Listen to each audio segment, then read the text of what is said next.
Hey everyone, What If Fan here, bringing you another exciting part of What If Transmigrated as Minato Namikaze.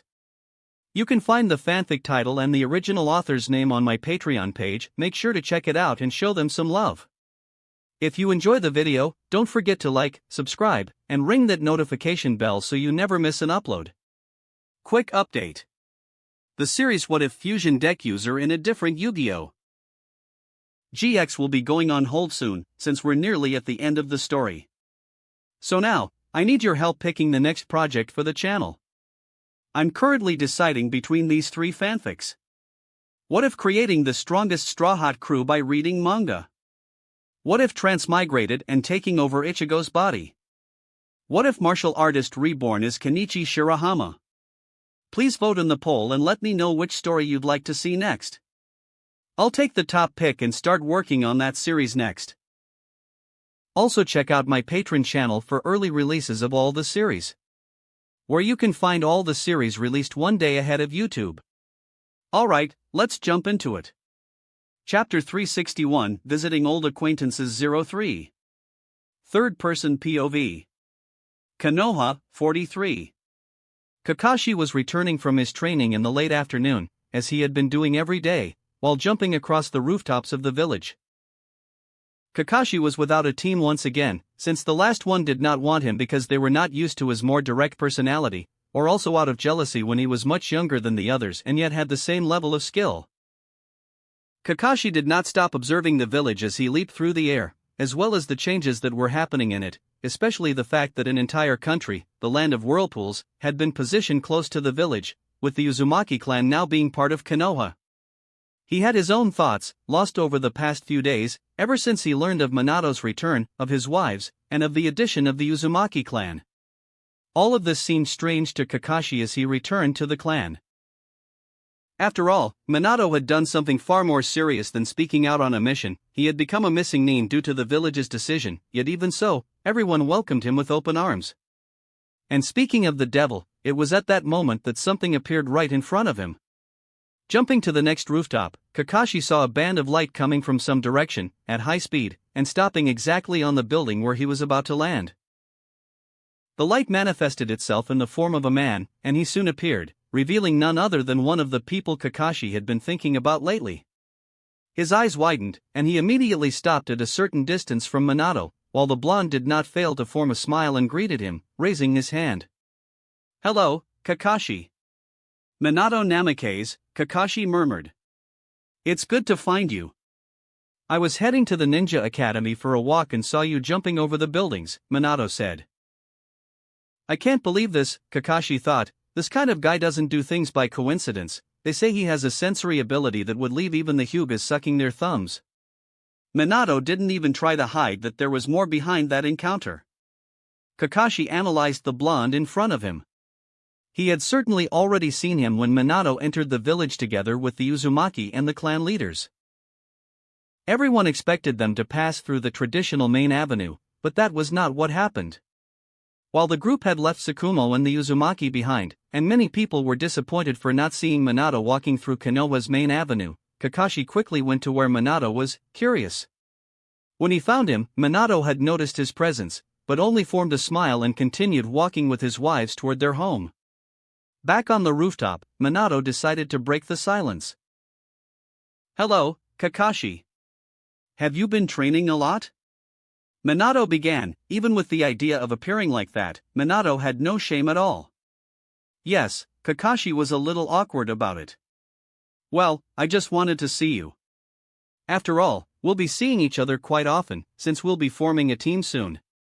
With me as the leader, I'll choose 2 more genin newly graduated from the academy," Minato revealed, while Kakashi could not help but widen his eyes, stunned.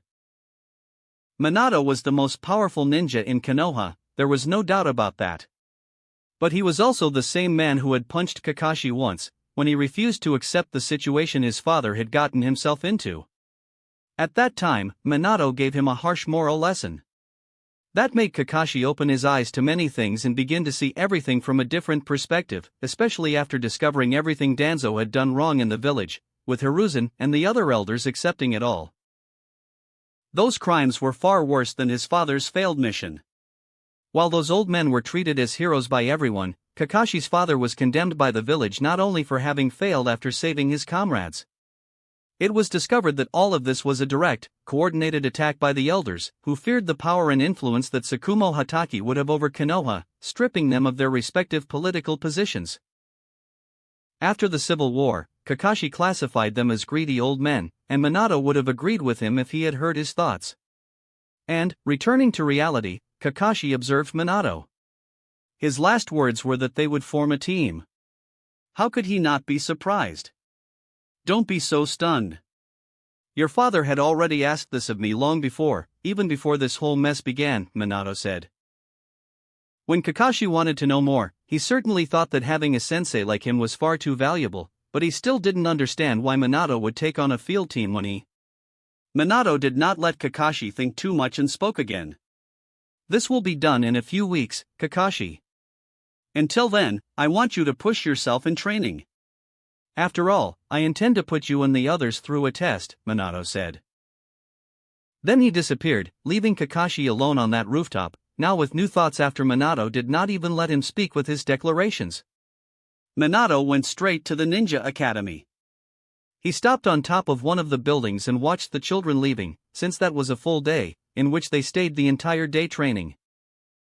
Like his time at the academy, since there had been many days during the period when he attended the academy full-time, Minato had attended it from the age of 6 to 10, and it had been almost 9 years since he had last set foot there. A lot had happened since then, and he could not help but sigh with nostalgic thoughts, when there had been no wars, political schemes, traps, or deaths.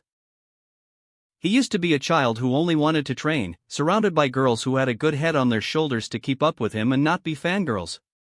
It was a fun time, but it was already over. His eyes turned to the children, some acting playfully, others grumbling, but most showed joy at meeting their parents and relatives outside. Others headed home alone, chatting with their friends. Minato then focused his gaze on one particular pair talking as they left, Obito and Rin, walking home together. Obito spoke animatedly about how incredible he would be in the future, while Rin listened, encouraging him attentively. Strange, Minato thought. Their relationship was curious. In a way, Rin listened to Obito and rooted for him, but she only saw him as a friend, almost like a brother she had never had. Obito, on the other hand, was clearly in love with her, but she had never reciprocated. Maybe it was the fact that Obito talked too much and was a bit foolish. He had never awakened in Rin an admiration strong enough to create romantic feelings. Women don't see foolish guys as potential partners. Generally, they prefer bad boys, silent men who are direct when they speak. Some may even have unpleasant personalities, but they still have an excess of strength or some skill to admire, Minato thought, remembering that there were many examples. Kakashi, Sasuke, even himself. After all, he had won the hearts of the most beautiful and powerful women of his generation, and they had all agreed to share him, something Minato had never seen another achieve among the shinobi. Minato had never been foolish. He was friendly, yes, but never a fool. He always guided and helped his female friends, while at the same time they admired him for his strength and the prominence he had, never stopping evolving since he was 6 years old. Minato still held the record for the highest grades at the academy. Kakashi might have graduated first, but he still maintained the number 1 position. He had even surpassed the original Minato, who already held the highest score in the academy's history, something not even Itachi and Kakashi had managed to achieve. In any case, Minato was observing the two children when someone stopped beside him. He could already feel that person's presence approaching from a distance. Miss the academy? That person asked, while Minato finished observing. A small, closed smile appeared on his face. You could say I'm keeping an eye on the next generation, but it really reminds me of the academy days, Minato said in a melancholic tone. His sensei Aburame was by his side, also stopping to watch the children leaving. Minato seemed to lose himself in thought and then turned to the man who had been his teacher at the academy, as well as his teammate and also his companion in the special squad during the Second Ninja War, carrying out missions together. Tell me something, teacher. Is it good to teach? Minato asked, curious, as the sensei slightly raised an eyebrow. You ask that as if you were going to become the next academy instructor, he murmured, but decided to answer. But yes, it is good to teach. You're there to guide the children toward the future, wanting to protect them so they don't die on the battlefield. In a way, you also want to preserve their innocence. I couldn't be more proud, since I was among the best class of the generation. I can't complain about having taught all of you, not even for a single day.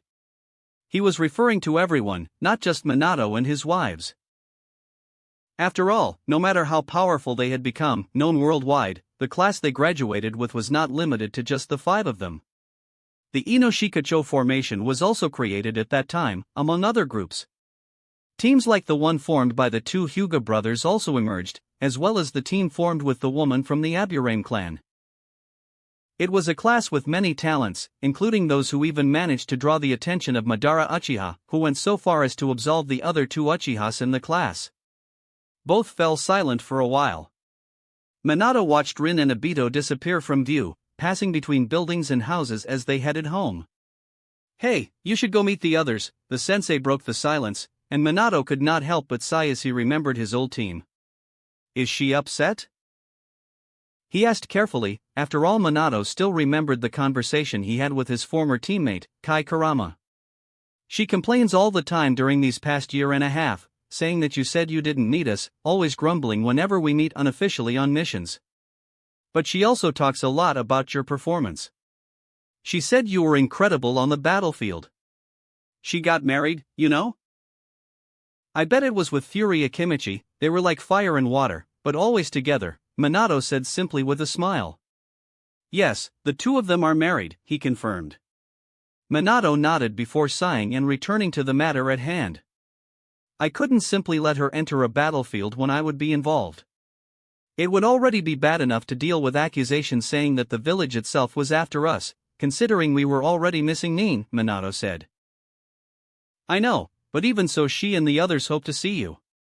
They want to congratulate you. After all, you got married too, and I heard you have 2 children, he said with a smile. Minato returned the smile while looking toward the Hokage's building. We'll do that, yes, he said, pausing, now taking his leave. I'll go then. It's good to see you. Let's do something later, just coordinate with the others, Minato asked. Aburame nodded. Good luck, whatever it is you're planning, Minato, he said with a friendly smile. Minato nodded before disappearing. He would speak with his ANBU team and also with the Phantom Squad at some point over the next few days. They would have a talk, and Minato would still have to address the last discussion they had, which had been far from friendly, with him refusing his comrade's intention to desert Konoha to stay by his side and take part in the Battle of Uzushi-Ogakure. Minato refused because it would not make much difference. They would only risk their lives and could lose them in that battle, in addition to tarnishing their names against the village. Minato went straight to the Hokage's building, and when he presented himself to the ANBU, they said he could see the Hokage immediately. Minato entered the room without caring about the hidden presences. All ANBU ninjas were always curious when he appeared there. At the desk, Tsukumo set the paper aside and looked at Minato. Hello, Tsukumo. How are you? Minato asked. Well, with the usual problems, he replied, while Minato nodded, understanding why. And you? Are you adapting to the village again? He asked curiously. I'm just visiting old acquaintances, trying to make sure they still remember my face, Minato said in a joking tone. I'm sure none of them forgot you. It's hard to forget you, Tsukumo replied with an ironic smile. In any case, I wanted to talk to you. We'll have a meeting with the Uzumaki tomorrow, and they want your presence. I'd also like you to be there. Of course, Minato replied promptly. He was the main factor in the bond between the Uzumaki clan and the village, even though some still held resentment on the Uzumaki side over Konoha's decisions. In any case, I'd like to ask a favor, Minato said, revealing the real reason he was there. Tsukumo simply nodded, waiting. I want the files on Obito and Rin, and I also wish to have them on my team. As soon as they graduate, I'll form a team with those 2 and your son, Minato said. Tsukumo nodded his head. They had already talked about this previously. I also wanted to ask for one more possibility. I heard that some children are having classes with substitute teachers, since the teacher of Class A is indisposed. Yes, he's been bedridden because of an illness, so we're rotating the other teachers. I thought about the possibility of teaching myself. Would that be any problem, considering we have a few weeks before the team formations? Minato asked, as Tsukumo slightly raised an eyebrow. You want to teach at the Ninja Academy? He repeated, not as a question, but clearly surprised. Yes. Since these children are about to become ninjas, I'd like to pass on some of my knowledge. I believe I can help them, Minato said. Tsukumo smiled. Well, certainly the most powerful shinobi in the world would have a lot to teach the next generation, he said, and Minato nodded without feeling embarrassed by the title. After that, Minato returned home, finding Tsunade holding the two children tightly, one in each arm, while his wives prepared dinner as night approached. He certainly still had many things to do in the village, but he was happy to be back. And even happier to have a place to return to every day and find his family. Thus, Minato entered the kitchen announcing his arrival, even though they had all already felt his presence. Chapter 362 Tsunagakure. Third-person POV. Tsunagakure, 43. Weeks had passed since Uzushiogakure landed in Konoha, and the news soon began to spread throughout the ninja world. This left all the great nations quite worried. Many nations were planning to take revenge on Konoha for what happened in Uzushiogakure, but the sudden gain in power that Konoha had at that moment, with not only Minato returning to the village along with the perfect Ninetales Jinchuriki and his wives, but also with the Uzumaki clan officially joining the Leaf Village itself, greatly increased Konoha's power. To the point of making all the leaders of the nations think twice before actually starting the war they intended to wage. How could they deal with such an enemy? Konoha's strength was far above what it used to be. And now there was no more hidden information, powers that had been concealed, like Minato's, who despite already standing out in the war, had not shown his full potential as happened in the Battle of Uzushiogakure. The world could only fear. In Suna, when they received the news, Raza did not fail to show concern as he passed the information to all the elders. Shio was among them. She hated Konoha. Despite not having participated in the Uzushiogakure war, she hated Konoha with all her strength. But the news about Minato also shook her like never before. Minato Namikaze, the boy who invaded her hideout threatening her grandson at that time, injecting him with his own poison. Shio had no choice but to give in and hand over the antidote, an action that had changed the entire course of the war between Konoha and Suna at that moment. After that, Suna no longer had the advantage of their poisons, and they only managed to reverse that a little later, when they created a new poison. However, the damage had already been done and Konoha emerged victorious more than a year later. At that time, the boy managed to escape from the hideout even alone, and with the entire situation against him, he could have easily escaped with the space-time jutsu, but after obtaining prisoners of war belonging to Konoha, he had to protect them. At that time, even the third Kazekage, and even Raza himself, along with many elite jonin and even Shikaku himself, were unable to stop him. The little boy was what? 14, 15 years old? If he could already do that at that age, what kind of monster do you think would grow? Shio did not fail to speak among the village elders as they discussed what Minato had done against Suna even before killing the third Kazekage himself years later. Raza did not fail to frown.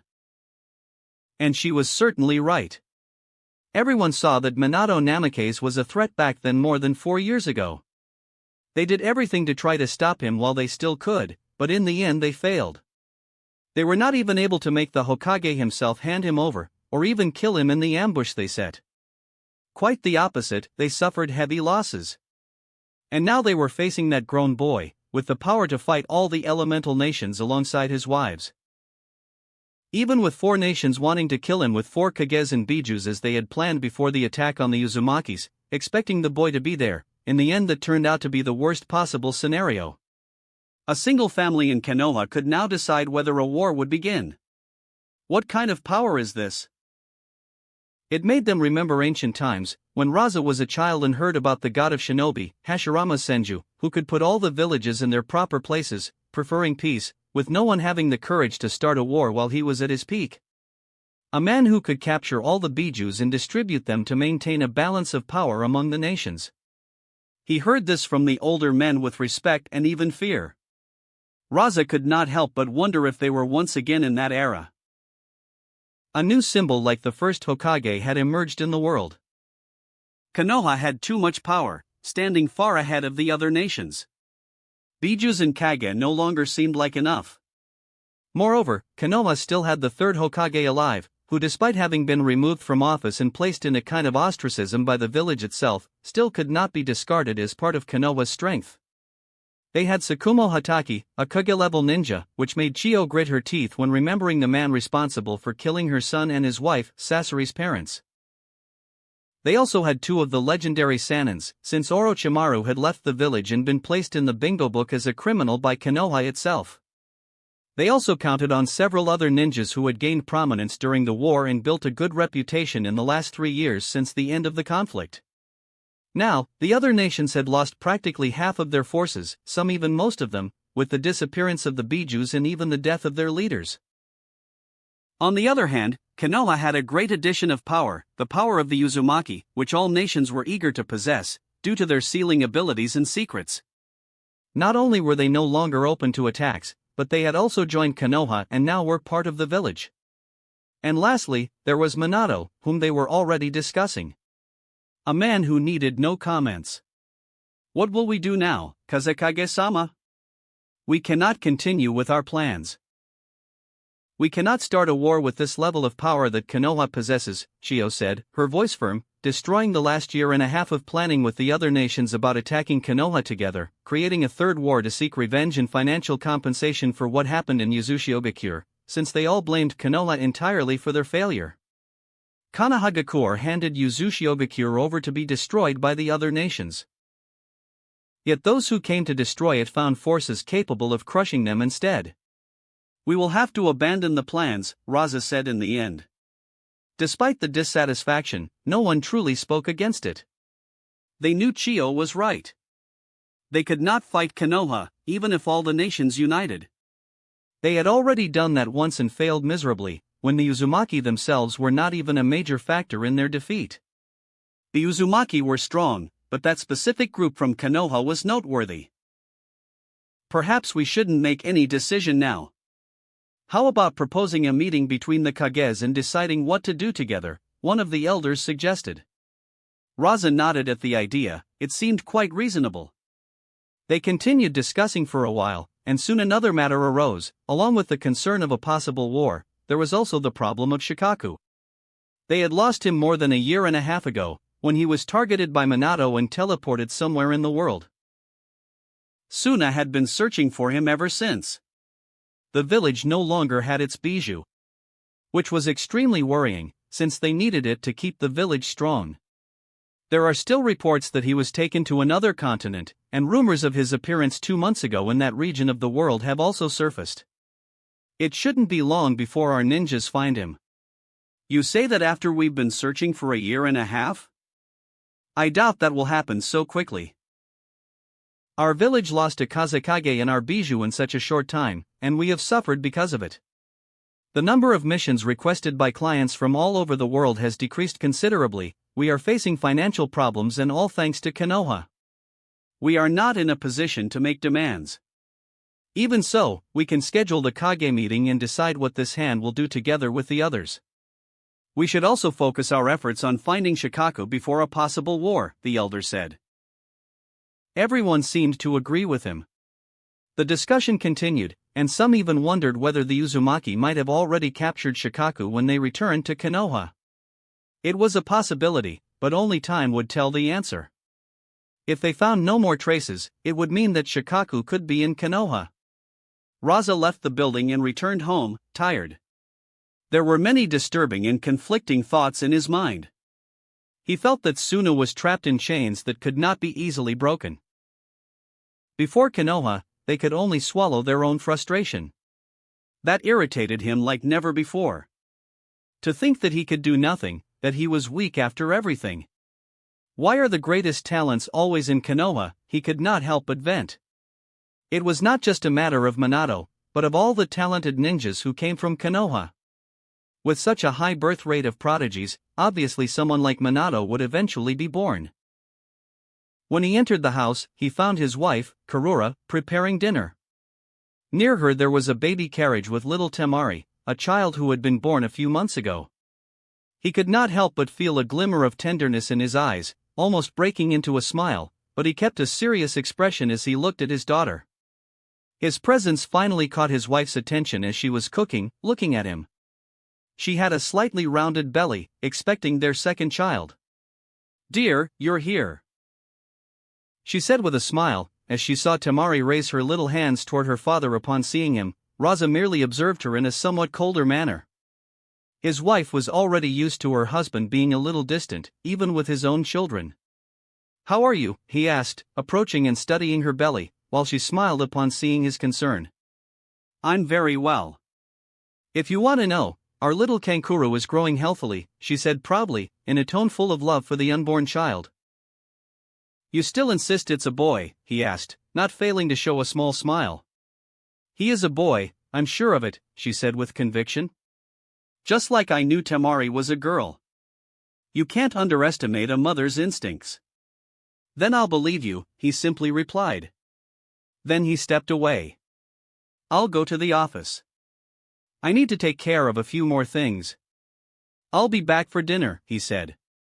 She wanted him to stay a little longer, but she could not demand that from him either. He was the Kazekage.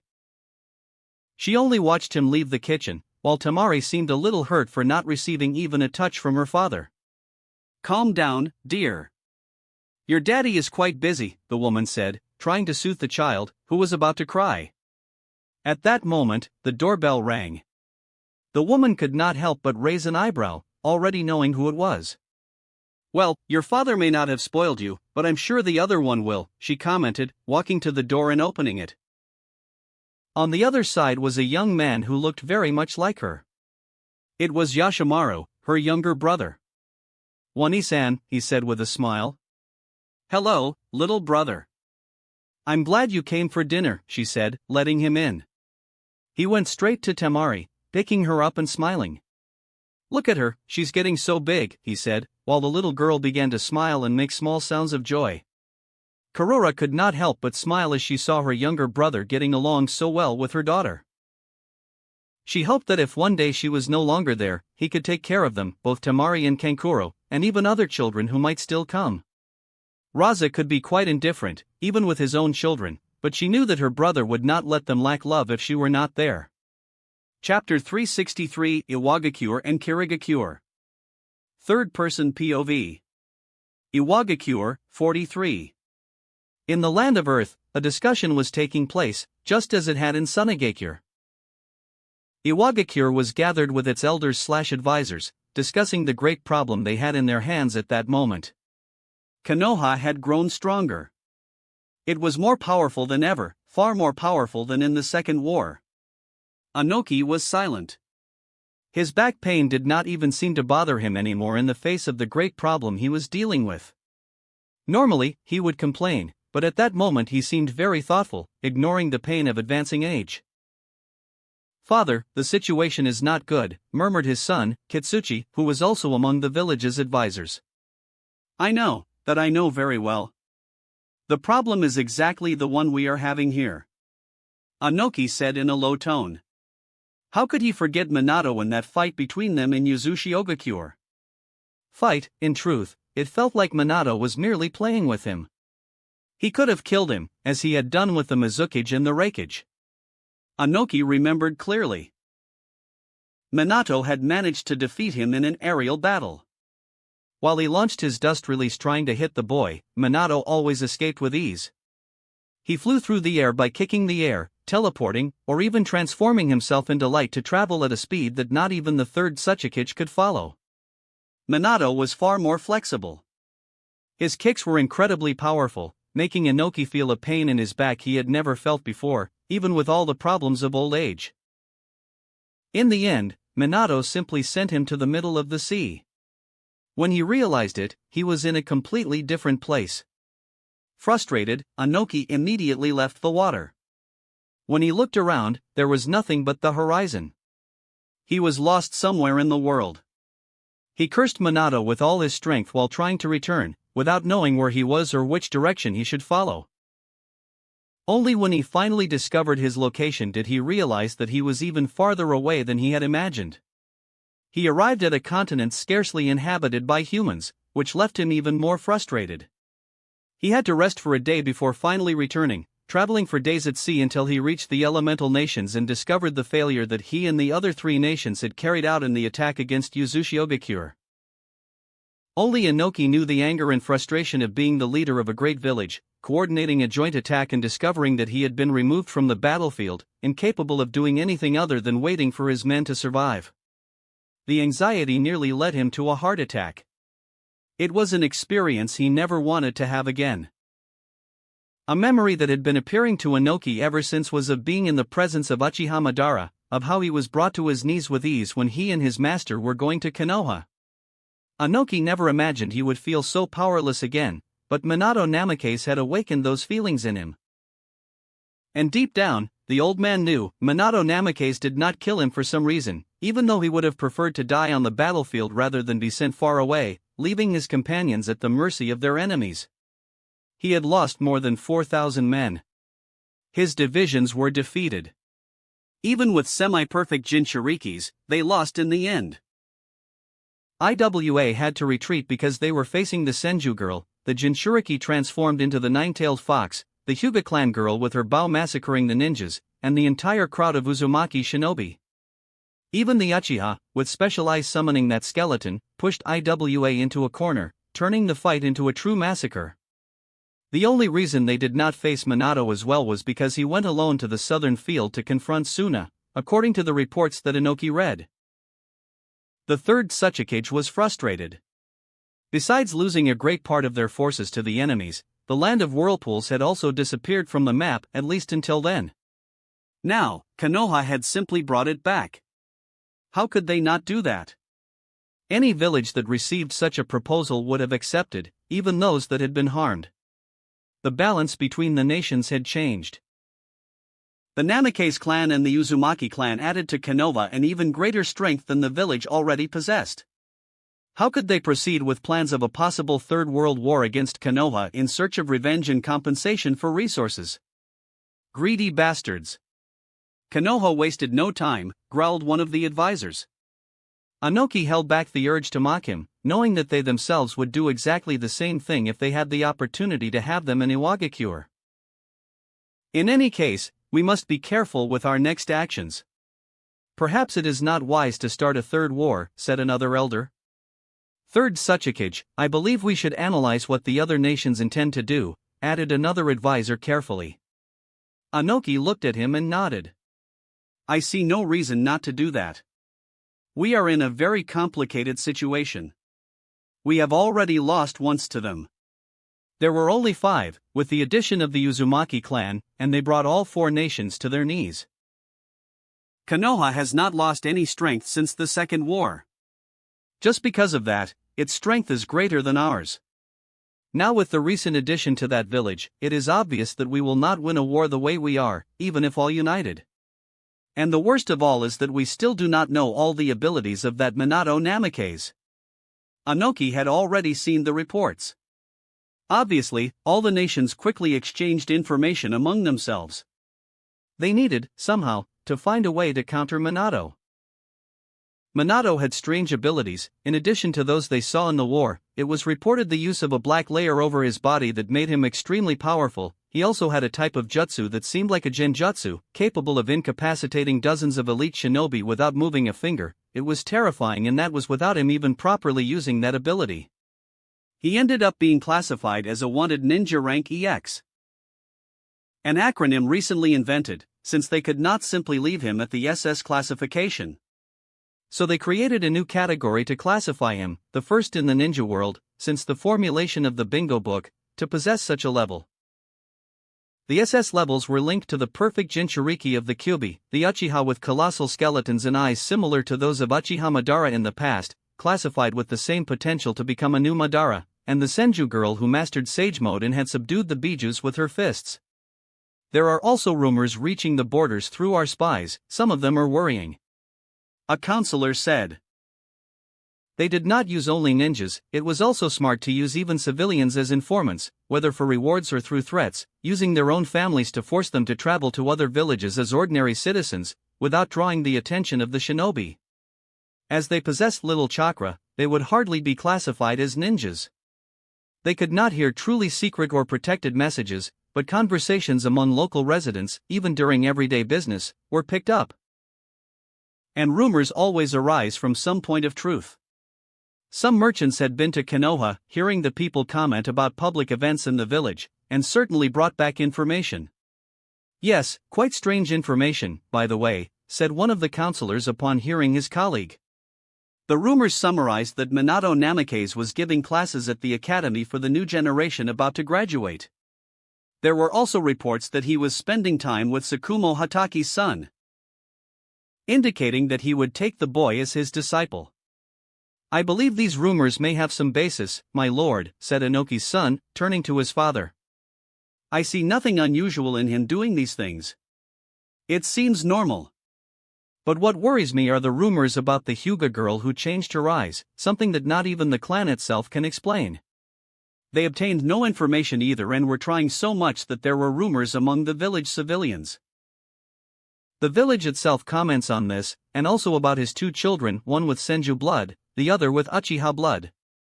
Yes, certainly this is quite worrying, Inoki replied to his son. Finding such powerful people in the ninja world was already rare. And there was no guarantee that a powerful clan could produce geniuses all the time, but in this case, the Namikaze bloodline was an even greater threat. That left him uneasy. If the parents of these children were already monsters, what could they become in the future? All the villages worried about this. IWA would be no different. Inoki could not help but sigh. His bloodline was not powerful. Looking at his own son, he knew that he had not even come close to being born with his father's potential. Even having tried to teach him everything, he was still far behind in level of strength, at most an elite jonin, nothing beyond that. Perhaps his future grandson, now that his son had married, his bloodline might reach his level. That was what he hoped, because the future of the ninja world was becoming increasingly uncertain for IWA. Meanwhile in Kiri, the atmosphere of the village was not calm at all. On the contrary, it seemed to be plunged into enormous tension. Kisame, who had just returned from a mission, entered a bar.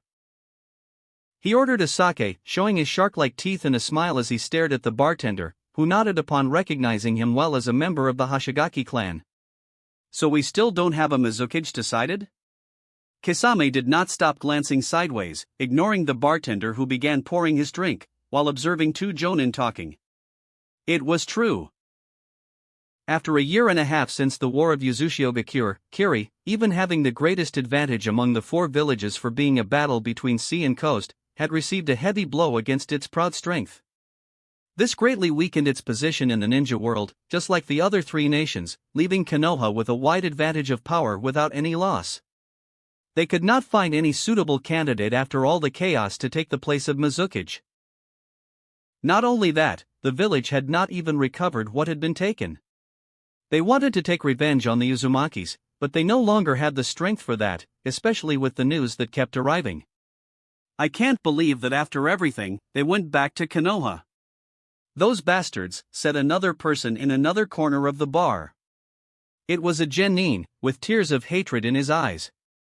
I know your father died in the war. They say it was Minato Namikaze himself who cut him in half, but we can't do anything about it, replied his colleague. They were just two young men, beginning their lives as shinobi. How can I stand still? I should avenge my father. I swore I would do it. As if you could face that monster, Ryu. Don't be foolish and reckless. If you want to go to Konoha to kill yourself, go. The village hasn't even managed to choose the Mizukage yet.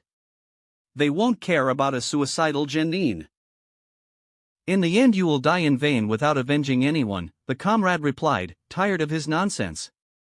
What did you say? Say that to my face. The two were about to start a fight when a Chunin appeared, acting as police force within Kiri, and threatened them. If you leave the bar fighting, you will be punished. Kiri did not tolerate punishments well at that time, and the two shuddered upon hearing that.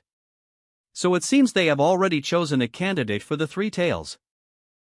He is a boy and the bijou will be transferred soon. Kisame turned his attention to the conversation of the other two ninjas and frowned. That was information that should be private, not even commented on. It was a village secret. Even though he had not been aware of it until hearing it there, he knew it was something highly confidential. It seems so. My wife is the granddaughter of one of the advisors. I heard that maybe they will wait for the boy to grow up to evaluate his potential. According to the rumors, he is a prodigy child and may even become a candidate for the new Mizukage. Well, I just hope they don't start those bloody missed tests again. Kisame listened to that attentively. He himself had participated in one of the tests that the former Mizukage implemented in the village. He had to kill his own comrades. Not that he cared much about it, as he had no affinity with any of them. Now, the method had been abolished due to the lack of Kiri ninjas. The village urgently needed any available strength, even shields of flesh to protect it. Damn it, the situation is horrible, and Konoha is now so powerful. How can we take revenge? Someone murmured. Kisame drank his beverage. Despite being only 15 years old, he already consumed alcohol. His appearance made him seem older, so no one cared much about selling him drinks. The habit began after the conflict in Uzushigakure. He still had nightmares every night, remembering how he saw his village comrades being dismembered as if they were cheese. How the seven swordsmen of the mist, once imposing, seemed insignificant before that blonde who moved at high speed. Minato had cut one of the legendary swords as if it were nothing and killed the one who wielded it in front of Kisame. Kisame wanted to become one of the swordsmen of the mist. He specifically desired Samahata. The sword had always attracted him, he felt that it had been made for him. But now it was in the hands of the enemy. Since its wielder went to investigate Uzushigakure before the war began, he had been captured by Minato Namikaze and kept imprisoned. He was probably already dead. The swords they had lost were now under the possession of the Uzumaki. Kisame knew he would not remain still forever. But what could they do in the face of what he had seen that day? He felt weak. He felt that his village was weak. There was no way to fight those monsters. Without a concrete answer, thinking about an uncertain future, Kisame left the bar and walked down the street, returning to his clan to rest before the next mission. Chapter 364, Kumogakure and Others. Third-person POV. Kumogakure, 43. Was the new Reikage, after his father was killed in Yuzu. Even young and not reaching his father's level, everyone in the Hidden Cloud village expected him to take the hat, and that was exactly what happened. Became the new Reikage and, since then, had been leading the village alongside the advisors and elders. His father was not able to leave him completely prepared for this, but he received a lot of help and advice. At this moment, a meeting where they patiently read Konoha's report at the summit of the Hidden Cloud village, in a silent and serious manner, that is how it would be, if someone in the middle of the room were not extremely irritated, unable to control his bad mood. Even more so for being so young, did not stop releasing lightning around his body, making everyone quite uneasy and already terrified with Konoha's situation and how powerful it had become. It only lacked chaos breaking out right there, inside the room, because of the new Reikage's temperament. Damned bastards, he roared, smashing the table with a punch, cracking it in half.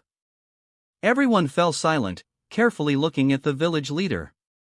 Obviously, as the heir to the lightning cloak technique, there would be no one more capable of assuming the position of Reikage besides A.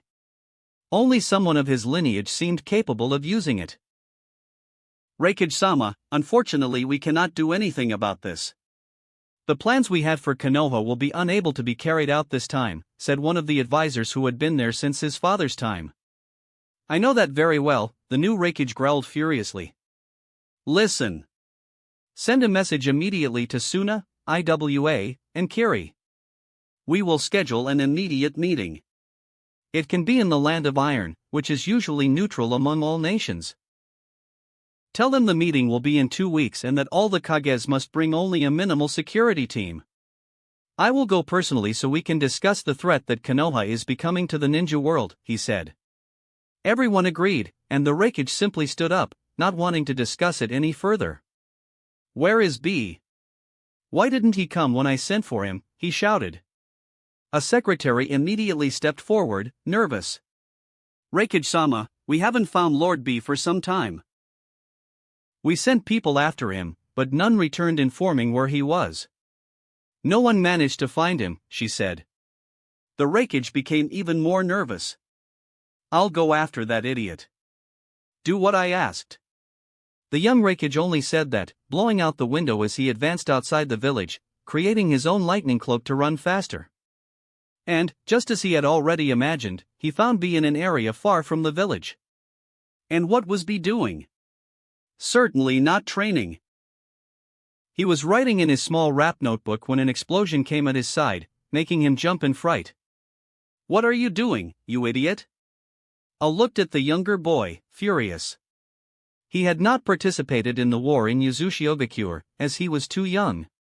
It was their father who chose him after searching for an ideal candidate to become the Jinchuriki of the Eight Tails and form a duo with A. And so B was chosen. Oh, brother, you're here? I was drifting in my thoughts, thinking about how my brother is doing. He began rapping in a way that did not please A's ears, and certainly was not good rap. He only stopped when I stepped forward and punched his forehead. I told you to be at the meeting, you fool. I needed you, but forget it now. A said, as the boy recovered. Here's the situation, B. We're in a bad spot.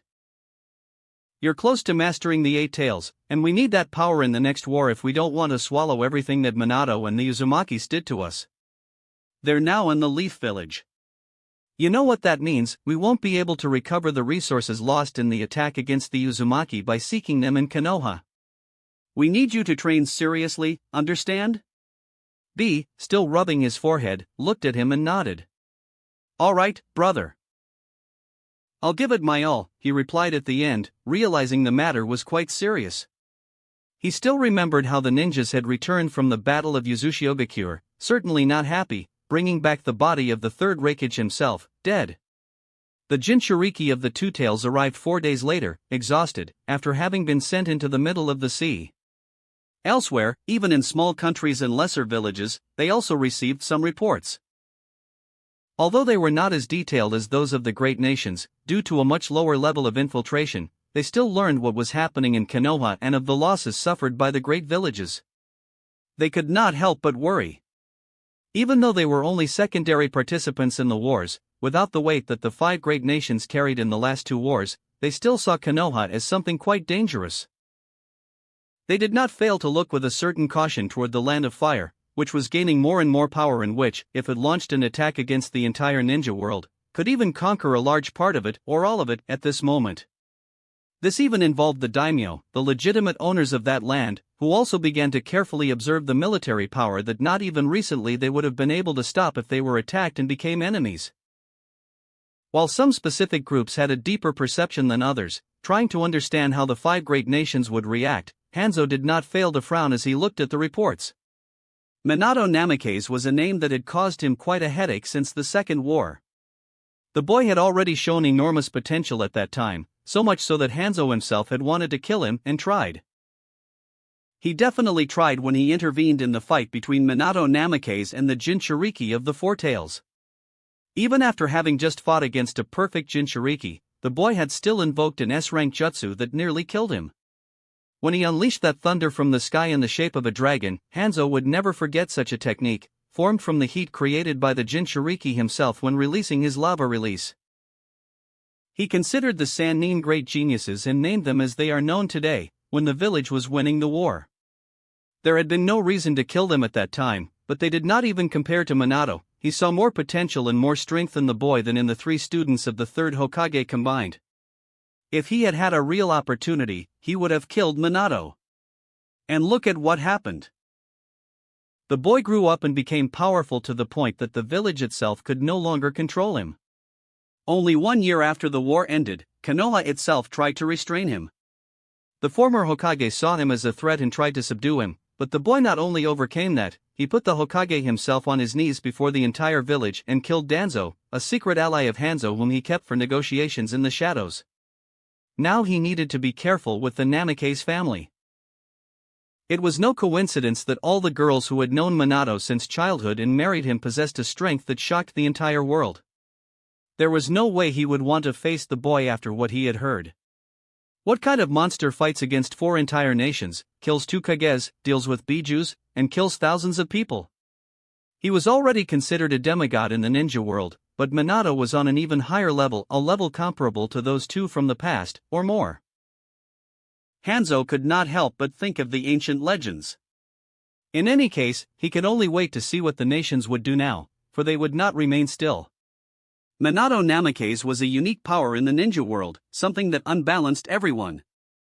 And that alone was not enough, his wives had similar levels, forming a unique family. The Namikaze were clearly a group that Hanzo did not want to face. And he doubted that anyone truly wanted to do so without being absolutely certain they could defeat them. He turned his attention to 3 new names that had begun to emerge in the Land of Rain: Nagato, Konan, and Yahiko. 3 war orphans who had begun to stand out in the country.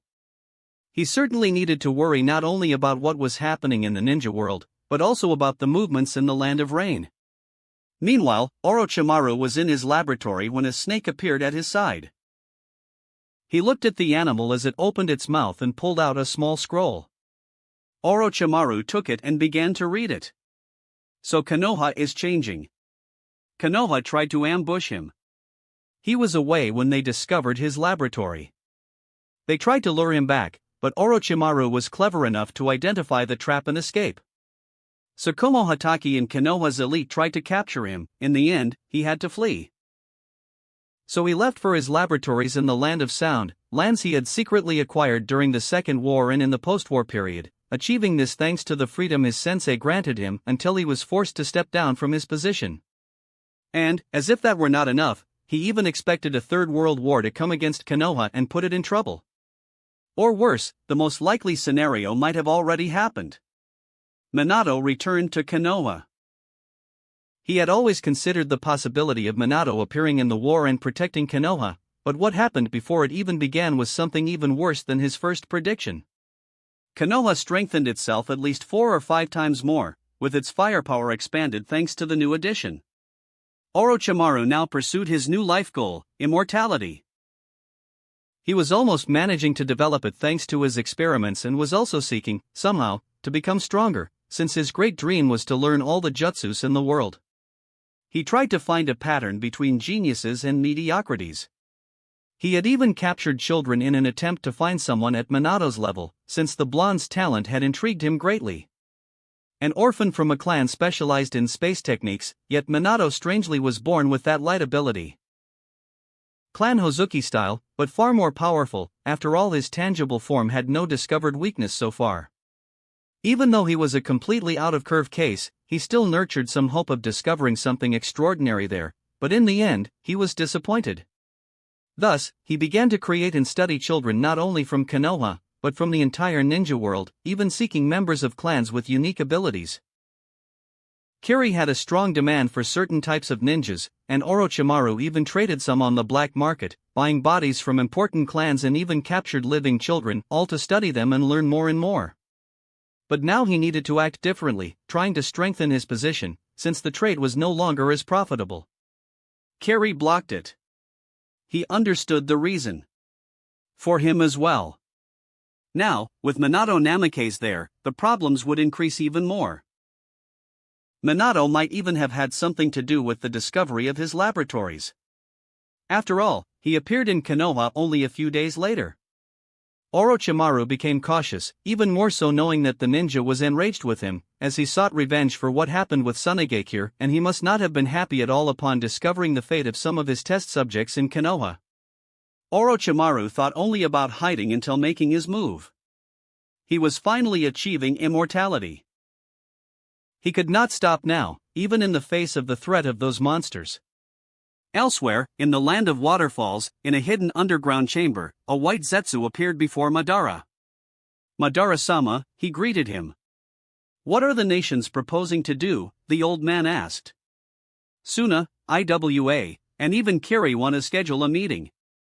But the only one who took the initiative was Kumo. The Reikage proposed that, in 2 weeks, they meet in the Land of Iron, Zetsu reported. Good, that is good. We will finally be able to interfere, Madara said. He also intended to participate in that small gathering. Chapter 365, Ninja Academy Teacher. Third-person POV. Konoha, 43. Minato woke up with only one person sharing the bed with him, while Hanabi was clinging to his back, her naked body pressed against his. All the girls had left the bed to prepare the first meal of the day and take care of the children, while he still remained there, unwilling to get up. Minato freed himself from Hanabi, got out of bed, and put on a robe before going down to the ground floor of his castle, as he liked to call his home. He entered the kitchen and found Makoto breastfeeding little Itachi in her arms. Suna was preparing eggs while keeping their daughter's stroller nearby, and Kushina was helping by boiling water, preparing something for them to drink. He approached and saw a few scrolls on top of the table in front of his chair at the head of the table. The Ambu left this at our gate early this morning, Makoto commented while continuing to nurse Itachi, gently rocking him. I see, Minato murmured. The Ambu always left scrolls when they noticed some movement in the house, so that other people wouldn't get information meant directly for Minato. And they couldn't simply enter through the gate. Stay with Hikari for a bit, Minato. Let me finish the eggs here, Suna approached, placing Hikari's stroller beside him, while Minato nodded, moving closer to the scrolls and unrolling them. He looked at the girl playing with a pacifier inside the stroller, picked her up, and placed her on his lap while finally opening the first scrolls.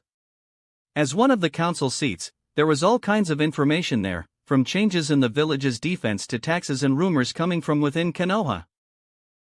They had caught some merchant spies after Minato identified them around the village, detecting certain suspicious feelings in them before informing the Ambu. He opened another scroll and saw some notes about the Uzumaki. Certainly, many still looked at the village with suspicion and made comments here and there, something Minato understood as normal. There wasn't much to be done about it except wait for them to set aside their resentment. He wasn't a lunatic like Danzu who would kidnap anyone over every strange comment within the village, to the point of classifying everyone as sworn enemies of Konoha. Leaving that aside, there were also Ambu reports about suspicious activities and even changes in the hospital staff. Tsukumo always tried to keep him informed about everything happening in the village, even asking for his opinion and inviting him to the office to discuss the possibility of increasing the number of hospital members now that the Uzumaki were in the village and were a powerful clan in medical ninjutsu.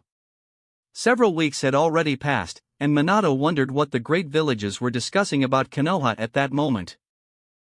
They would clearly be bothered and would try to find some way to counter them, even though they were facing a much greater challenge now that Yuzushiogakure Ogakure stood alongside Konoha.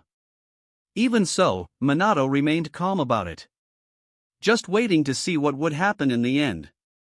In any case, Minato finished reading the rest of the reports while Hikari made a few sounds, trying to reach him with her hand, her father's face. He continued paying attention to the scrolls, as if he were just a family man reading his newspaper early in the morning. He could easily categorize his situation that way if he were in the modern world. When he finished reading, he turned his attention to his daughter, who hadn't stopped playing. He made a few small sparks of light with his finger, like tiny dancing stars, while the girl watched with the pure enchantment only a child has when seeing something magical. Soon the hot meal was placed on the table, and Hanabi also approached, joining them, still a little sleepy. She sat in one of the chairs beside Minato and didn't stop touching the blonde head resting on Minato's lap. I imagine you still haven't found a team, Minato asked the wife he had found in bed when he woke up. She had gone to sleep after everyone else. She nodded. I'm looking among the genin who still don't have a team and even among those who are about to graduate from the academy. She wanted to form her own team. Minato sighed lightly. And the clan? The Hyuga clan wants me to teach new youngsters from the main family. They heard that I'm looking for a team to lead, and now they're insisting on it, Hanabi added, with a slight annoyance in her voice. That clan didn't seem to give up. They had already been bothering him and the whole family for some time, ever since they returned, wanting to know exactly what Hanabi's abilities were. Obviously, Minato didn't grant anything, nor did he even think it was useful. The last member of the Otsutsuki clan had been killed and consumed by Hanabi. Not to mention the absurd talks about possible marriages for a child who hadn't even been born yet. Hayashi, as the future leader of the clan and having just married, and the clan expected him to strengthen the main lineage even further, wishing for an heir with Hanabi's lineage because of her special eyes, even though she was from the branch house. Minato immediately refused when they offered that and tried to tie down a child that he and Hanabi hadn't even had yet. When some dared to say that it would be a privilege to have someone from the branch family in the main lineage like Hanabi, the conversation didn't end very well. The Hyuga ended up in the hospital after offending his wife. No one from the clan dared to make a formal complaint, claiming only that they had fallen during the disagreement. It could have been worse. Minato could have even officially accused them of offending a member of the village council. Even so, the Uchiha police took advantage of the situation and put them behind bars for about a week after they were discharged from the hospital, under charges of disturbing the peace and contempt, even without anything official. Well, Hyuga or not, you choose whoever you want, Minato said calmly to his wife. Hanabi nodded, and they waited for breakfast while Minato played with Hikari a little longer. Let's start eating, Kushina approached with the tea and even coffee beans to accompany the first meal.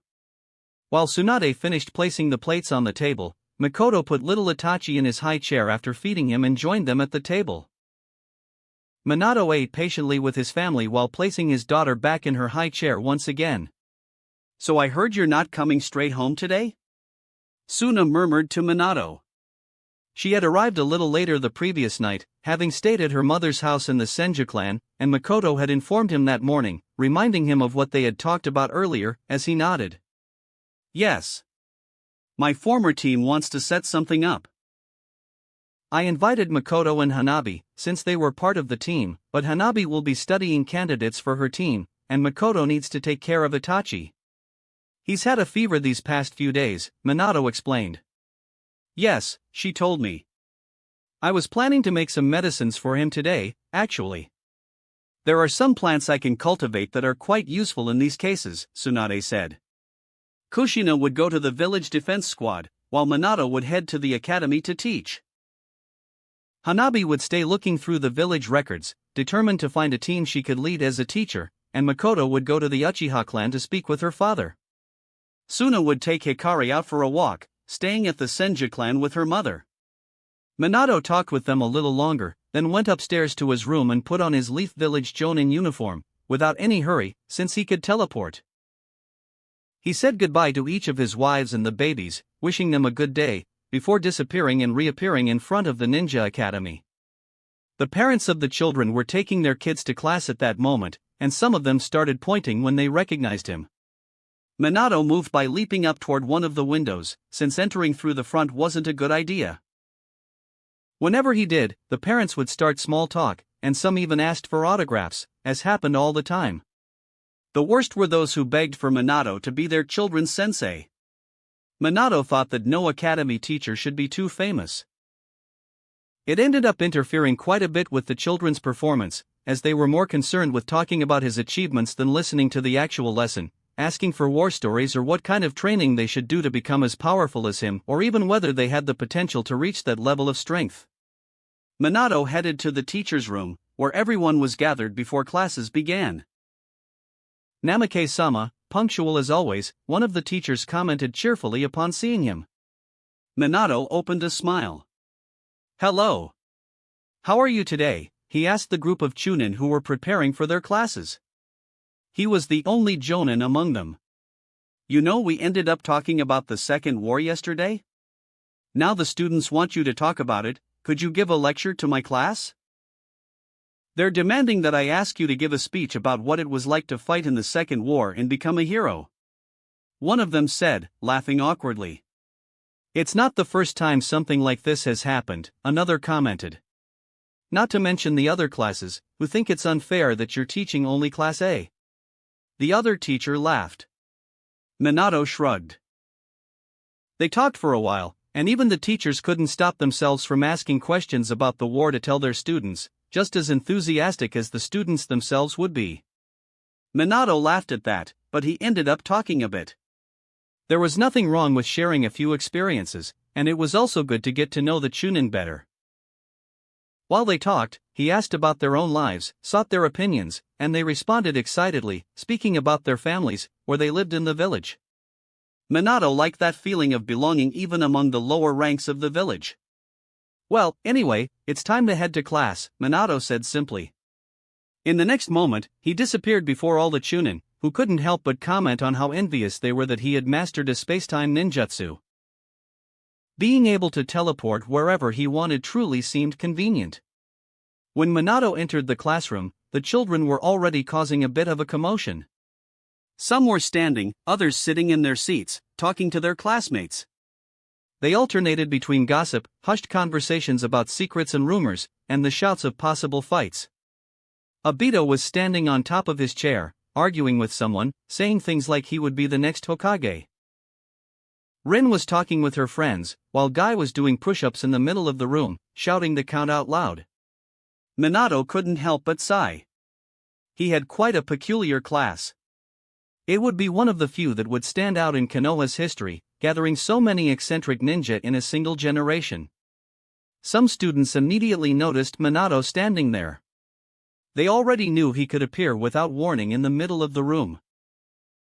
They ran to their seats and pulled their friends to stop talking, warning them that the teacher had arrived. Soon, the class began to calm down. Half of the students were already seated, and the rest gradually realized it as well. When Minato noticed that almost everyone was seated, waiting for the lesson to begin, only 2 still remained out of their places, causing some kind of commotion. "Hey, don't ignore me. You think you'll defeat me next time? Listen to what I'm saying. I am the pride of the Uchiha clan and the greatest ninja who will ever rise in the village. Not even the teacher will stand a chance against me."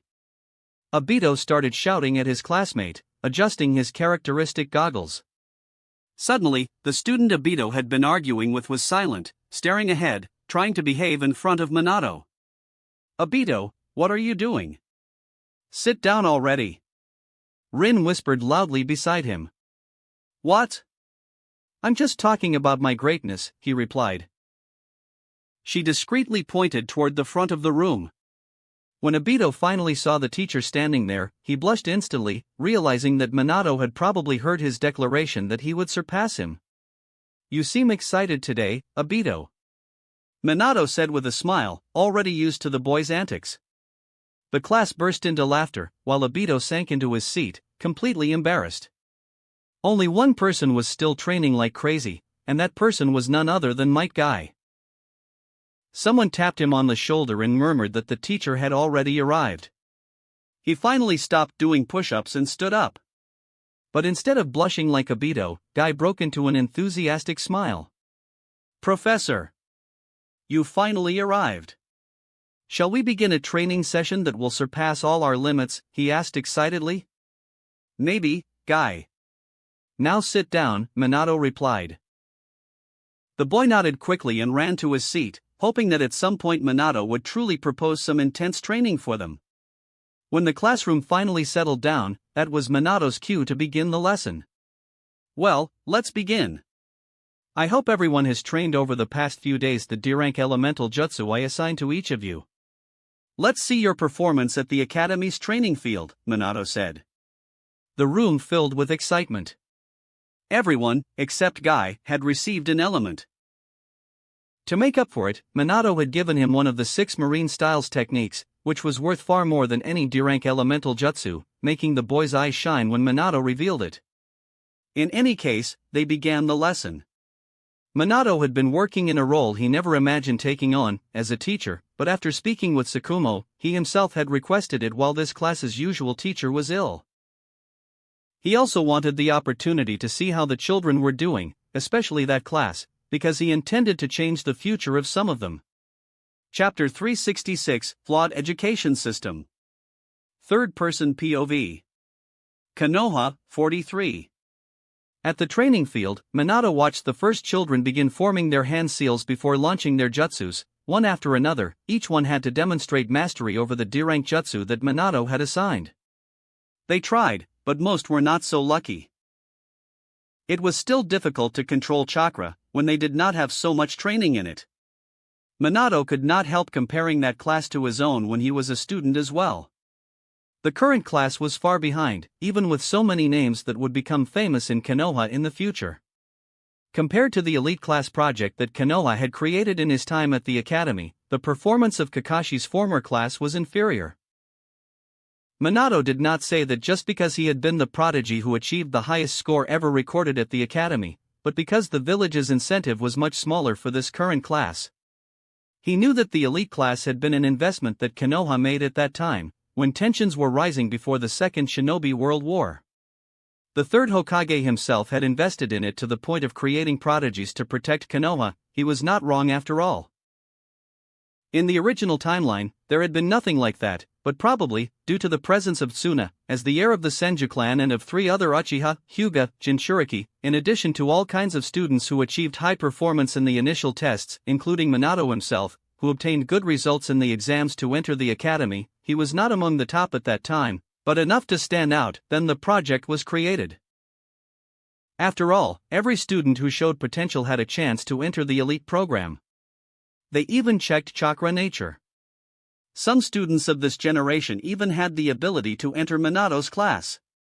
Kurenai and Asuma, as well as even Guy, if he had tried harder, could have managed to enter the class of which Minato, the 2 Hyuga brothers, Hayashi and Hisashi, the Inoshikacho trio, the 2 talented Uchiha who caught Madara's attention, Kiba's mother, and other famous names were part. Obviously, also his 4 wives. He found it strange that Hiruzen, before leaving office, had not invested more in that. After all, the elite class was a tremendous success. Everyone stood out from the Second War until this moment. Few were below the level of a common jonin, and although there was nothing as shocking as Minato himself and his companions, who had made their names in the ninja world, still the class's average result was extremely high. Most of the ninjas who participated became jonin, many of them elite jonin. Minato wanted to see that again. That was why he himself had introduced chakra paper, to check each person's element from the very beginning, knowing that this class was lacking when it came to chakra control. He knew the kind of deficiency Naruto would have in the future. It made no sense that the new genin of the leaf still did not learn to walk on trees and on water, their element and even some jutsus that the academy should give them, something that Minato's elite class had in his time. But what Minato found was none of that. He would change it. He would create a gigantic foundation of new talents for Konoha, and the reform would come from the lowest base. That was why he would not be as naive as the third Hokage had been. If Naruto had had proper guidance from the beginning, he would have gone through far fewer hardships than he faced in his original life. If he had had someone to teach him early on, many things would have been different. It made no sense for the academy itself not to teach basic chakra control, element discovery, and even more practical fundamentals. The 3 basic jutsus together were almost useless on the battlefield. That was preparing children for war and sending them to the front line. Wasn't that cruel? Even in times of peace, they were not properly prepared to become ninjas. What kind of shinobi force do you want to create for your village if you do not even strengthen the roots of future ninjas? That was why he was so determined to come to the academy. He wanted to improve those children. He wanted to understand the system and change it himself. Chunin were suitable teachers, but they were also limited. Minato wanted to place jonin, even if only temporarily for about a month or even weeks, just to teach them and pass on a higher level foundation of Konoha before their own teachers did. That had been made clear with the Aburame teacher, who was still a chunin when he began teaching, even though he already possessed jonin-level ability. It was only a matter of time until he received the promotion. Even so, the one who taught the elite class had been a true jonin at that time. Now, Minato put that thought aside. He would analyze Konoha's educational system later. If he were to become Hokage, that would be one of his first measures. But he would leave that for later. For now, he had his students to guide, and they needed him. A boy who was clearly the son of civilians caught his attention. He was clumsy, but there was effort there. That boy could reach the level of jonin one day. Even if it were a low level, it would still be possible. In terms of strength, perhaps in 20 years. Minato could already classify each of the children in front of him. Obviously, there were variables, but he could see the history of chakra, effort and talent, which basically was the trio of conditions he defined as how far a person could go. The boy began to perform the jutsu. He did not have much talent, but the effort made up for it. Minato could see the injured hands, a clear sign of intense training in the past few days. When he finally completed the earth-release jutsu, the ground in front of him, within a 10-meter diameter, began to turn rubbery, moving up and down. It was a basic jutsu, but that was the introduction to elemental techniques for those children. It was no wonder that all the students were fascinated when he began distributing elemental jutsus to everyone, knowing that it was extremely difficult and that, normally, only clan children had access to that kind of teaching. That increased their enthusiasm even more, and the effort grew especially among those who came from civilian backgrounds. That was very good. Let's move on to the next, Minato suggested, clapping for the student, who became a little embarrassed by the praise while also receiving some applause from his classmates. The next was Obito. Obito clearly had the chance to reach an elite class, but he needed to put in a lot of effort and have good guidance if he wanted to pass. After all, he had not caught Madara's attention in that timeline, nor had he managed to manipulate the powers of Mokuton inserted into his body, much less awaken a Mangekyo as powerful as Kamui. The question was, would Obito be able to accomplish something like that this time? In any case, Obito stood in the middle of the field, adjusted the goggles on his forehead and smiled before looking at Rin. "Look at me. See how incredible I am," he exclaimed. Rin nodded excitedly, cheering for him. Among the other girls, she was the only one who did that, and it was clearly support more like a sister than anything else. Obito began completing all the hand seals until he finally conjured his fire element and spat out a fireball. It was nothing impressive, in fact, it had half the power it should have had. He pushed himself to the limit until the flames completely extinguished, visibly exhausted. "Well, that's already a start, but you need to train your element even more," Minato said, clapping. Even though the flames had not been more impressive than the previous student's earth jutsu, Minato encouraged him.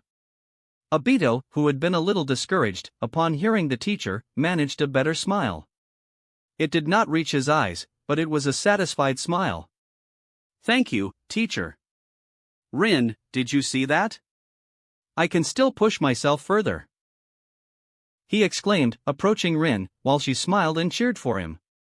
Minato then saw Asuma stepping into position. He also chose the fire element, focused on embers. The relationship between Minato and the boy was not the best. Asuma looked at him with a certain anger. After all, his father had been brought down because of Minato's actions and plans. While Minato was hailed as a hero by the village, Hiruzen and the Sarutobi family were viewed poorly, along with the clan of the other elders. Minato did not care. He could perfectly understand why the boy was angry.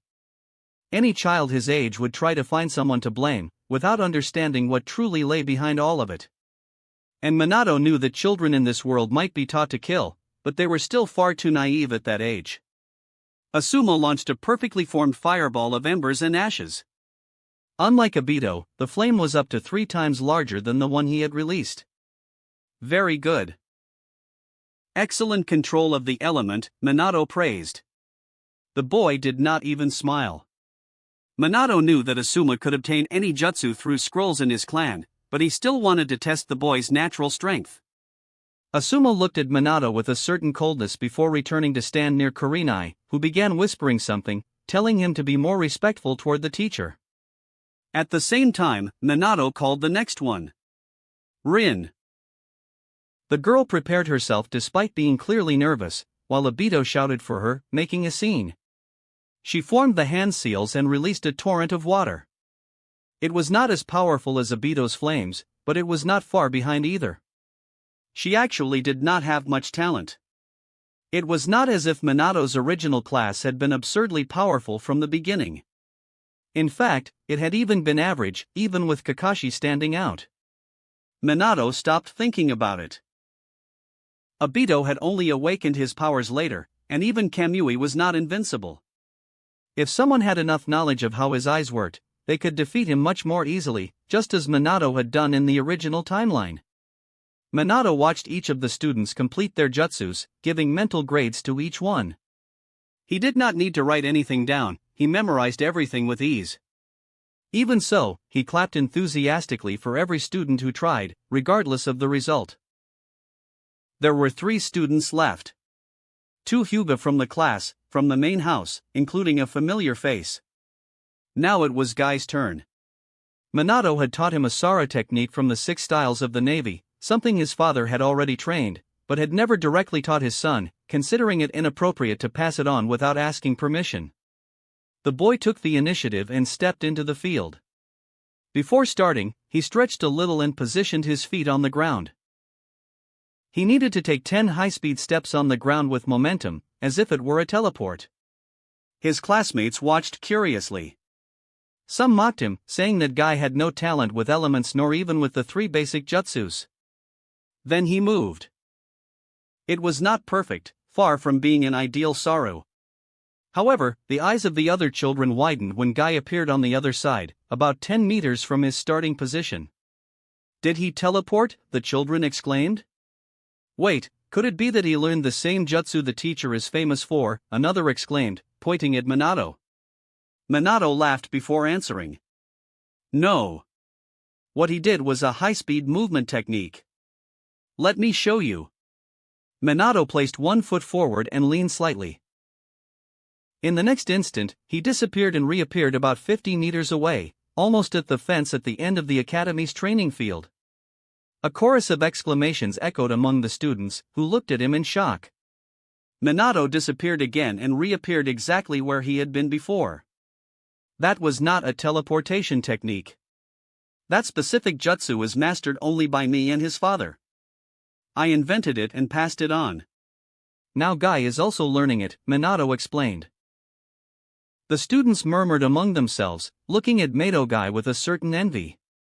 Some even asked for the technique, but unless their bodies were trained, there was no possibility of them learning it, even if they wanted to. Minato then brought the students back to the classroom and asked them to write a report for the next class, describing the difficulties they were facing when casting the jutsus. It would be an exercise in self-awareness and also a way to give him direct feedback, so that he could better guide them in learning the elements. Minato watched the children leave. His eyes fell on Obito and Rin. Obito, he called. The boy with goggles looked surprised. Today's class is not full day, and I noticed some difficulties of yours with the fire element.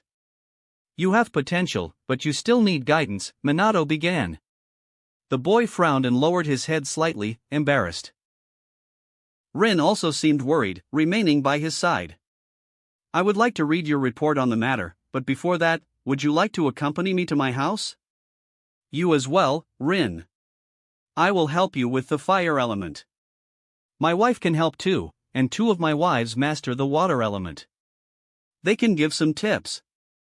Obito and Rin widened their eyes, surprised by the proposal. Of course I'd like to go, Obito shouted immediately. Wait, sensei, why are you inviting us? Rin asked, finding it a bit suspicious. Minato smiled lightly. He wanted to start familiarizing himself with his future students. Besides, it was either that or dealing with the village's bureaucracy. Tsukumo would certainly call him if he noticed that he had nothing to do that afternoon. Minato preferred not to get involved with politics. Not that day.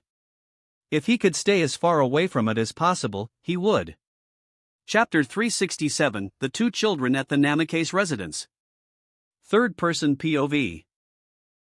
Konoha, 43. You know, it's kind of unusual for the teacher to have approached us at the end of class.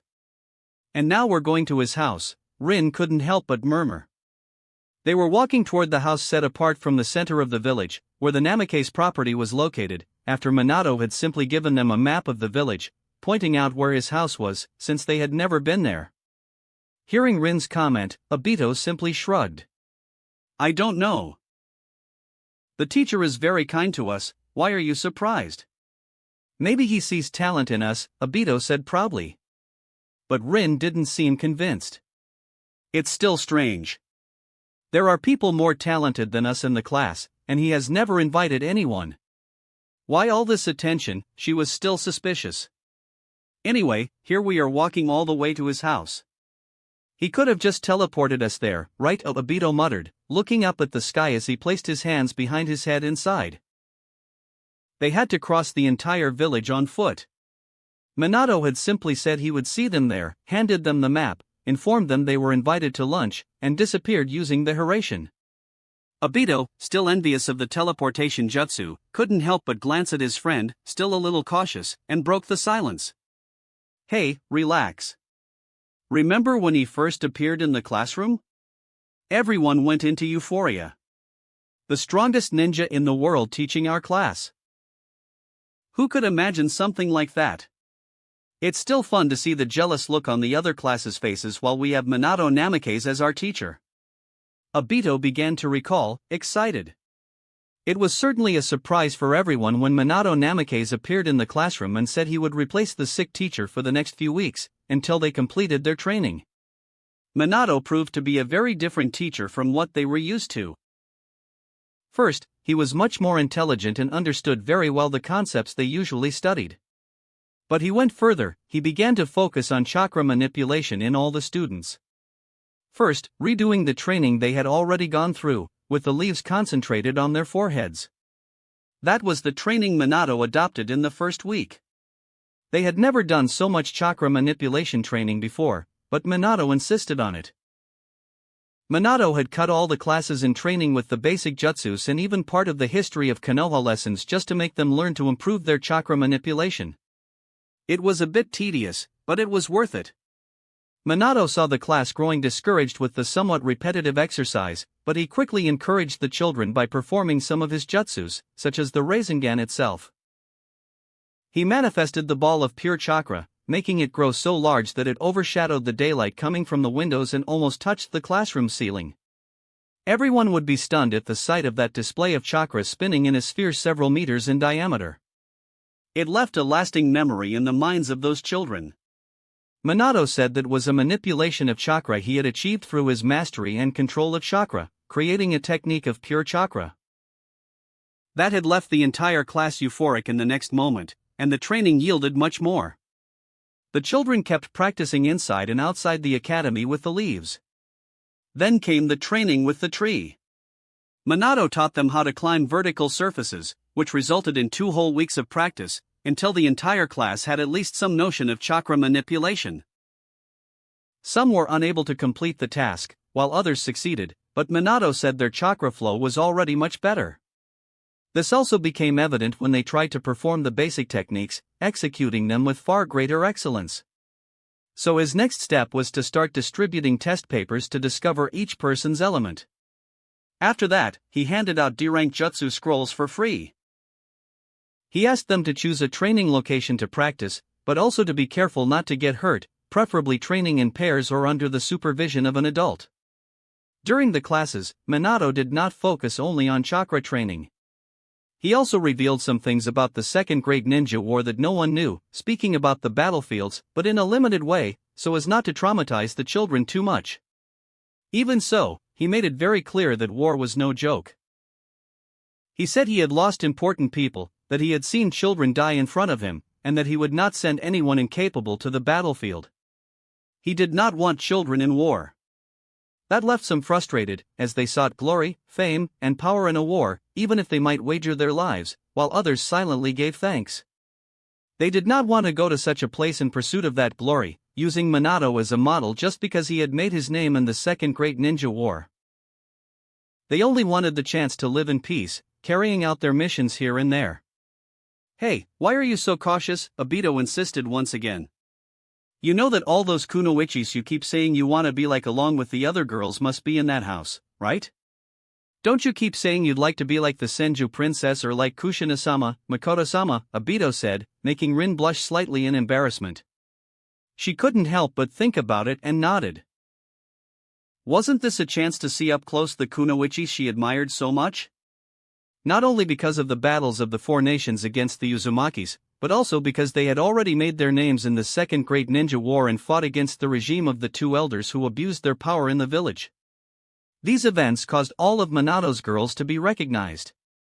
What girl of the generation of those two did not wish to become a kunoichi like the three who stood out the most? Hanabi was also famous, but not as much as they were, since she had not yet had the opportunity to display her current feared ocular power. They finally found the property after walking together for a while. The sound of Obito's stomach growling echoed at that moment, making Rin laugh. Damn! Why did Minato-sensei have to live so far away, he complained. Isn't he a powerful and influential figure? Why did he move so far from the center of the village, when the greatest clans are all gathered there? Obito couldn't help but mutter as he looked at the large gate before them. There were no more houses in that area. There were only a few training fields nearby, showing how far removed Minato-sensei's residence was. But I have to admit, the place is very beautiful, Rin commented, observing the well-structured Japanese castle with forests all around it. Even Obito nodded at that sight. It's really impressive, he agreed. Thus, they followed to the agreed gate. Minato suddenly reappeared in front of them, making the two jump in fright, while Obito fell backward screaming. Hey, calm down. It's just me. Minato crossed his arms in front of the two children. Rin seemed cautious, while Obito hurriedly got back up. Professor! How can you just appear like that, he complained, rubbing his back. Well, it's my gate. Obviously there's a seal of my jutsu hidden here, Minato shrugged and pointed ahead. Come on. My wife prepared lunch for us. That's why I came ahead, I needed to let her know about the extra guests at the table. Minato said that naturally. He would have invited Kakashi as well, but he did not find him in the village, so he was probably on some mission. Obito seemed more at ease upon hearing about food. Thinking of his own stomach, he quickly finished getting up and moved through the gate Minato opened. Rin followed him, still quite cautious. The teacher was being extremely friendly with them. They were not that important, nor did they have influential parents. Obito was an orphan raised by his grandmother and somewhat rejected by the clan. Rin came from a civilian family and was certain her parents did not even personally know Minato Namikaze. Minato led them to the entrance, opened the door, and guided them to the kitchen. There they found two women, one sitting at the table reading scrolls, and the other finishing the cooking, since the table was practically set. The redhead who was in the kitchen looked back and smiled. Ah, you came back with company, Minato. So these are your two students? She walked toward them, looking at the children with a determined and warm smile. You're Kushina Uzumaki. I mean, Namikaze, now? Obito said hurriedly, surprised by Kushina's approach. Even Rin couldn't help but show a look of admiration toward the red-haired kunoichi, considered perhaps one of the most powerful in the ninja world, being the perfect Jinchuriki of the Nine Tails and someone who had fought against other bijus. And now, she was wearing an apron like an ordinary housewife, a very strange sight for someone like her. Yes, I am Kushina Namikaze, she emphasized the surname, but kept her friendly smile. When Minato said he was bringing two students from his class, I was surprised. My husband has never done that before. So you must be super strong. Kushina said that excitedly. Even Hanabi stopped reading, looking at the scene. Rin felt embarrassed. She certainly was nothing like that, nor was she the strongest girl in the class. Obito, on the other hand, took on a proud posture, adjusting his goggles and flashing a wide smile. Of course we are. After all, I am Obito Uchiha, the most powerful ninja who has ever existed. Rin looked at him, shocked. The most powerful ninja who has ever existed? You're just an academy student, Rin wanted to shout, but she didn't dare say that in front of Kushina. But the redhead simply stared at him for a second before bursting into laughter. That was unexpected, Databane. She laughed to the point of letting out her characteristic and distorted giggle, making the children step back a little. Kushina was quite loud when she laughed at something she truly found funny. Minato, for a second, foresaw the future and immediately covered Obito's mouth. Obito groaned in surprise. He was about to say something that would offend Minato's wife, who was sensitive about her own laugh, and someone commenting on that was the perfect recipe to awaken the red-hot habanero of Konoha. It was better to prevent Obito from fainting from a punch. Even if Kushina had no intention of causing so much damage, she was far too strong. She could easily knock him out on impulse right there in a fit of anger, which would make everything even more embarrassing. "Well, how about we eat?" Minato suggested with a slightly forced smile, while Kushina stopped laughing and nodded happily, unaware of what Obito had been about to say and how it might have provoked her anger. Not even Minato's other wives dared to mock Kushina's laugh. They knew very well that there was a beast there. In the end, Minato released Obito, who was finally able to breathe, and everyone sat at the table. Rin still seemed a little shy, as always. Obito, on the other hand, was quite extravagant and began praising the food before even finishing chewing. "I'm a great cook, Databane," Kushina said proudly, waiting for Minato's approval. He nodded. "Of course you are. I love your cooking, my love." Minato spoke in a satisfied tone. Kushina opened a satisfied smile. "Well, if you think my food is good, you have to see Minato's. It's no wonder he managed to win over so many wives.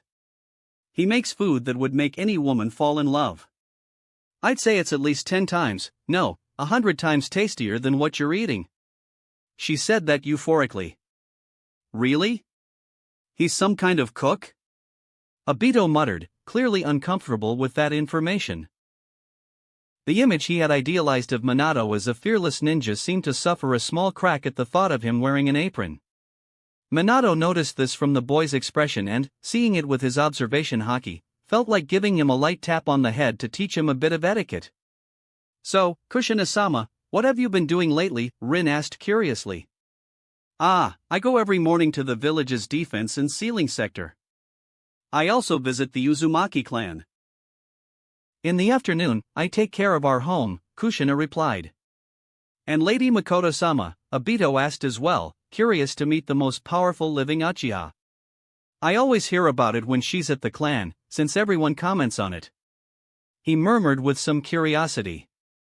"Yes, she's at her clan with our son, visiting her father and staying for lunch. If you'd like, maybe you can meet her later as well. But let's keep eating. After all, after lunch we're going to start your training, so don't fill your stomach too much," Minato said. The two were surprised.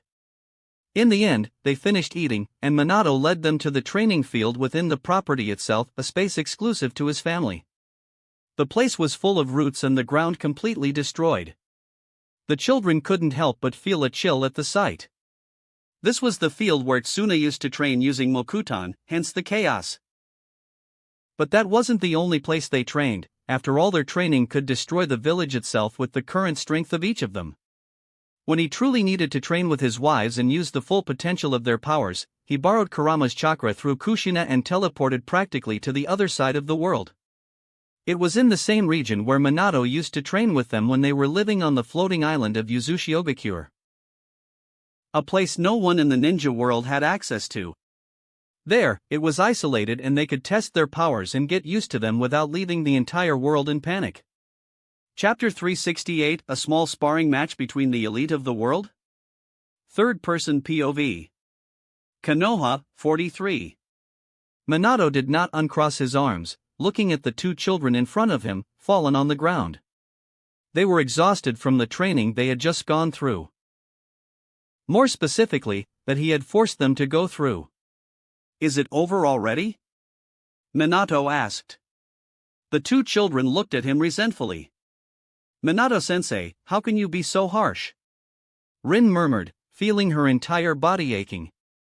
Even though she was more at ease now, she felt a little embarrassed noticing Hanabi, even being the only one there, watching their training. Since she didn't want to show herself as weak. Obito was lying on the ground, his head spinning the whole time. "Come on, that can't be all," Minato mocked. "I think you've crushed their willpower, Minato," Hanabi commented, feeling a bit sorry for the boys.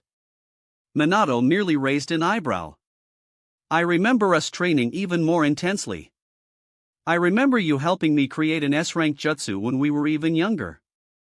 Minato mocked. Back then, when they were even younger than those two, Minato was developing something beyond an S-rank jutsu at that age. But he couldn't even control it properly, creating several wounds on his hand and arm. Not that they were truly wounds, but the fact that he needed to use his elemental regeneration, with the light marks appearing as he used the jutsu, showed that he had not yet mastered the Raisen Shuriken technique, with the wind blades injuring him. And it was thanks to Hanabi's support that he managed to evolve even faster than planned. Hanabi couldn't help but look at him with a nostalgic tone and even a certain love. It wasn't the first time they had truly formed a bond. Later, Minato declared that he would remove her seal and free her from the clan, making concrete the bond of that promise made by two children back then. The promise was fulfilled, and they became husband and wife. "Of course I remember," Hanabi said with a smile. "That was when I fell in love with you." Minato raised an eyebrow, not expecting that from her. Even Rin, who was lying on the ground, suddenly heard that and looked interested, her eyes shining. She certainly loved romantic stories. "Wait. S-rank? You were training in S-rank jutsu?" Obito couldn't help but shout, startled, fixing his attention only on that part. Did he believe it? Of course he did. Minato could do anything with his reputation. Everyone in the village talked about him having multiple high-level jutsus. Even so, hearing that from Minato's own mouth was frightening, and knowing that he developed some of his most powerful jutsus in the academy was something not even Kakashi could do. What were they doing right now, compared to that time? They could barely maintain a D-rank jutsu. Yes, but it's not as if everyone could do something like that at that age, Uchiha boy. Minato has always been ahead of everyone, Hanabi said. But even so, we were a little different from the current classes. We had more stamina, as Minato mentioned before. We were the elite class. Even Hanabi's talent, who wasn't originally in our class, stood out to the point of being transferred to the elite class, since her grades surpassed many factors, right?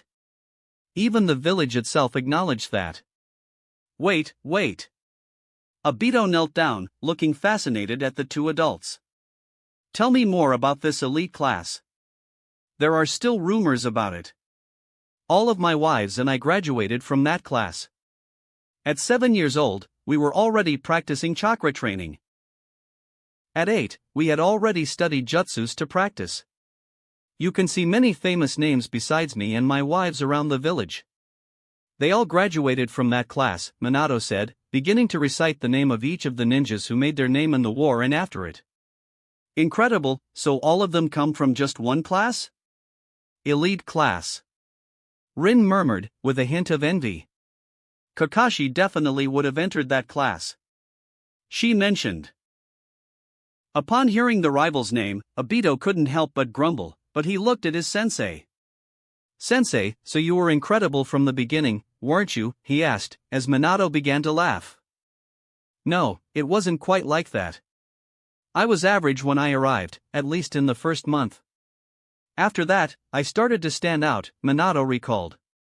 He wasn't a member of any clan or a legendary clan like his wives. He had talent, but he had to develop it. It wasn't like in stories where someone picks up a kunai and suddenly gains every possible ability. The world was more realistic than that. He practiced. And talent truly helped him, because in a short time he had maximized his skills in the basics. Then he began to develop things beyond that. It was no wonder that at 10 years old, he could defeat an entire squad of Chunin and had already mastered multiple A-rank and B-rank jutsus. At 12, he was fighting against Kages. At 15, he could wound them. At 17, he was killing them with ease. So you weren't a genius from the start? Obito seemed shocked by that information. Minato was the greatest genius the ninja world has ever had, Hanabi said firmly. Just because he didn't have the skill at the beginning doesn't mean he couldn't learn it. He developed things on his own and even beyond that. She said that to the boys, especially because Minato was behind the increase in power of each of the girls he married. Anyway, go get some rest. You can leave. We'll return to training later, Minato said. Obito and Rin left the field still thoughtful about what they had heard. It was as if they wanted to hear more about those people's past. Then Hanabi caught Minato's attention. "How about we train a little? It's been a few days since we practiced," she said. Minato thought for a moment and nodded, accepting the invitation. "Why not?" he replied, shrugging. Obito and Rin suddenly saw the two of them take battle stances, locking eyes with each other. "They're going to fight," Obito said, excited. "Can we see how strong they really are?" Rin couldn't help but murmur. In the next moment, before anyone could say anything else, Minato and Hanabi disappeared. They reappeared in midair, at the center of the battlefield, exchanging powerful punches and kicks that generated sonic explosions. The two children watched in a daze, unable to follow their movements, and not to mention that each punch and kick could easily break rocks, yet they were trading them at high speed. They vanished into the air again, then Minato and Hanabi appeared once more, and a vacuum explosion suddenly cut through the air toward Minato, who had to dodge the tunnel of vacuum force just as Might Dway himself could in the 8th gate against Madara. Hanabi couldn't produce something that powerful, but she managed to launch a long-distance attack just by pointing her fist. She was standing on the other side, her palm extended, the grass on the ground was dug up by the attack.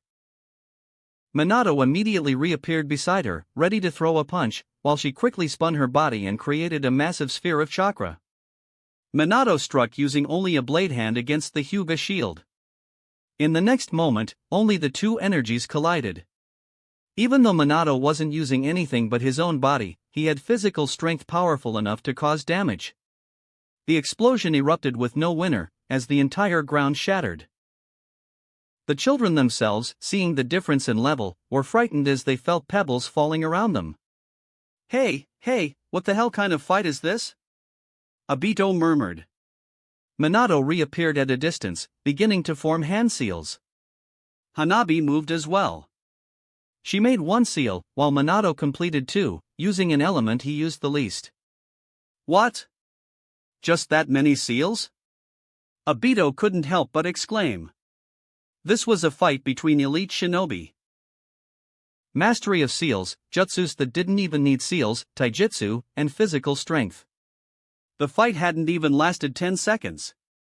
They saw Minato spit flames that exploded with such power that even the children stepped back due to the heat and intensity of the fire.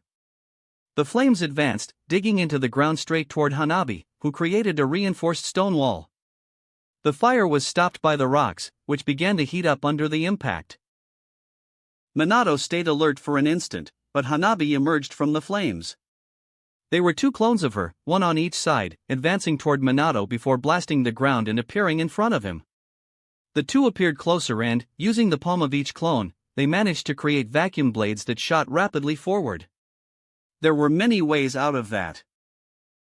Minato didn't even need to worry about getting hurt by that, but it was training to teach the children who were watching, so he let the two palms strike his body with force. Obito was about to shout when Minato's body, pressed by the two vacuum explosions, simply burst into smoke, turning into a wooden log that began to distort under the energy until it split apart. Minato appeared a short distance away, opening a smile. Hanabi made a gesture, and the two clones disappeared in an explosion of smoke. The original Hanabi appeared on top of the wall she had created and jumped through the flames before landing in front of him. "This is fun, but how about we go to the next level?" Minato asked his wife. She raised an eyebrow. "Are you sure?" "Here in the village?" she asked. That would certainly draw attention, since their real training sessions were always done on another continent. "We've been holding back too much since we came to the village. Let's show what we're capable of. Show why the ninja world fears us," Minato said. Hanabi ended up nodding. "What are they doing?" Rin asked, worried. "I don't know, but it must be amazing." Obito was already excited. He had never seen such a high-level fight before, not even watching veteran Uchiha's fight did they reach the abilities of those two. "I knew those two would be fighting. They always like to practice a little," a voice came from behind the children. Kushina appeared holding a picnic basket in her hands. "Aunt Kushina, you're here too." Obito, who had been building a friendship with her, started calling her aunt before lunch had even ended. Well, I expected you to already be exhausted, which it seems you are. So I came to bring you some sandwiches, Kushina said in a friendly tone. I'm really hungry. Obito immediately opened the basket and grabbed a sandwich. Rin said nothing. She seemed more worried about the fight than about recharging her energy. So why are they trying to do this, she asked. Rin could feel a very powerful premonition coming from those two. Kushina lifted her gaze. Those two, they're planning to do this here in the village, she couldn't help but complain. Even Kurama, who was sleeping inside Kushina, lifted his head attentively. Not even he could help but shiver when those two became truly serious. Kurama had seen many times what those two were capable of. And it was frightening even for a tailed beast like him. Obito was confused. He bit into his sandwich but kept his eyes fixed as Minato and Hanabi stared at each other. The flames in the wall were still standing behind Hanabi. Minato simply closed his eyes and sighed before opening them again. His eyes were already yellow. His body began to change as natural energy gathered around him at high speed. The air around Hanabi also began to change, as if it were heavier. Her eyes lost their bright blue shade and began turning green. Minato was the first to change, beginning to transform into his dragon form. His arms and legs grew scales, his forehead formed two horns, and a tail was born from his back. Hey, what is that? He can turn into a monster. Obito almost spat out his sandwich, staring in shock. But that's so awesome, he shouted right after. Look! She's changing too. Rin murmured. Hanabi began to generate small green glows around her body, like flames trying to ignite, gaining an aura of even greater form and intensity. Minato completed his dragon transformation, while Hanabi simply exploded into green flames. Both energies erupted across the battlefield. Those two, do they have any idea of the damage they can cause fighting like this? Kushina murmured, already calculating the need to raise several barriers to protect the village. The explosion suddenly came from the two of them in the next moment, dragging Kushina's and the children's hair and clothes backward. The two energies generated a vortex of wind, and even the surrounding trees began to bend. And they hadn't even done anything yet. Minato emitted a golden glow not because of the fruit of light, but because of his chakra and the dragon sage mode trying to rival Hanabi's green energy as she activated the Tensigen cloak. They were less than 10 meters from each other when, suddenly, time seemed to stop. The world around them turned black and white for an instant. But not for the two of them. As they moved at the same time, it was as if their images remained in place. Minato and Hanabi reappeared in front of each other, ready to throw a punch, while their previous images still seemed to stand behind them. They were that fast.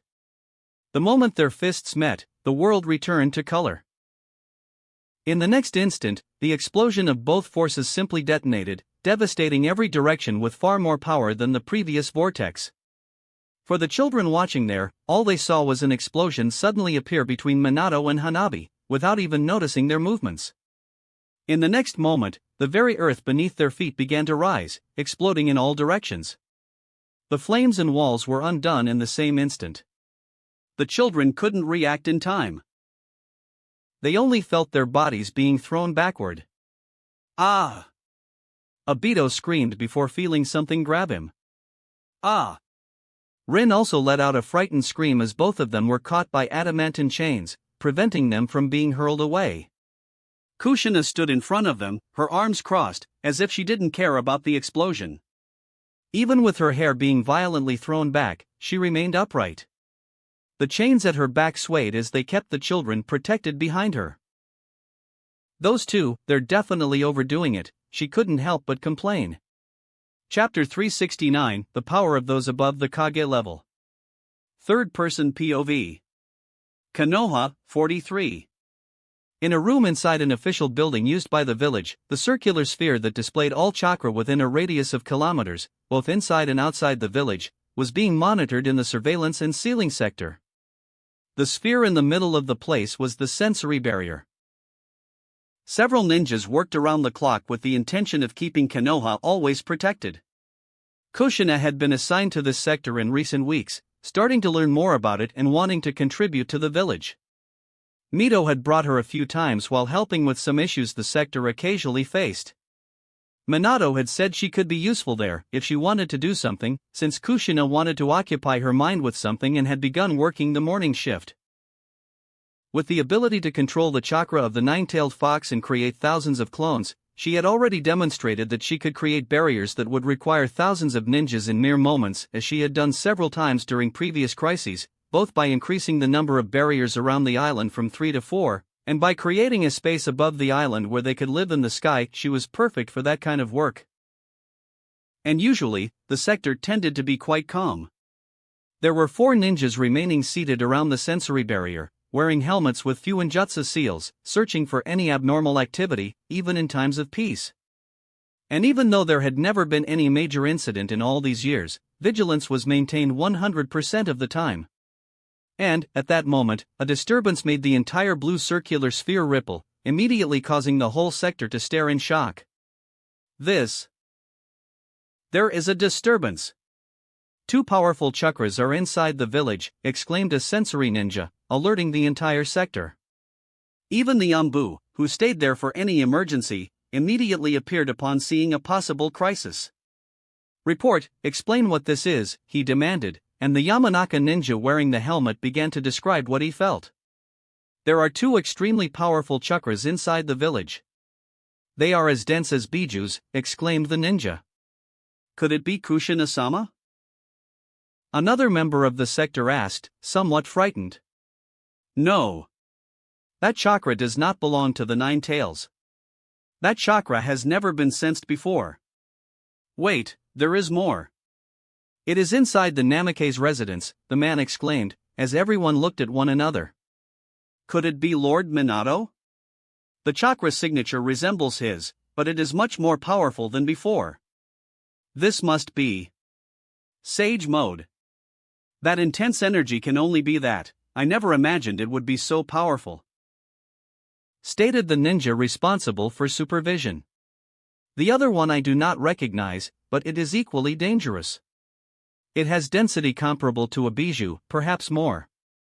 It could be the princess of the Senju clan, or the princess of the Uchiha clan, he suggested.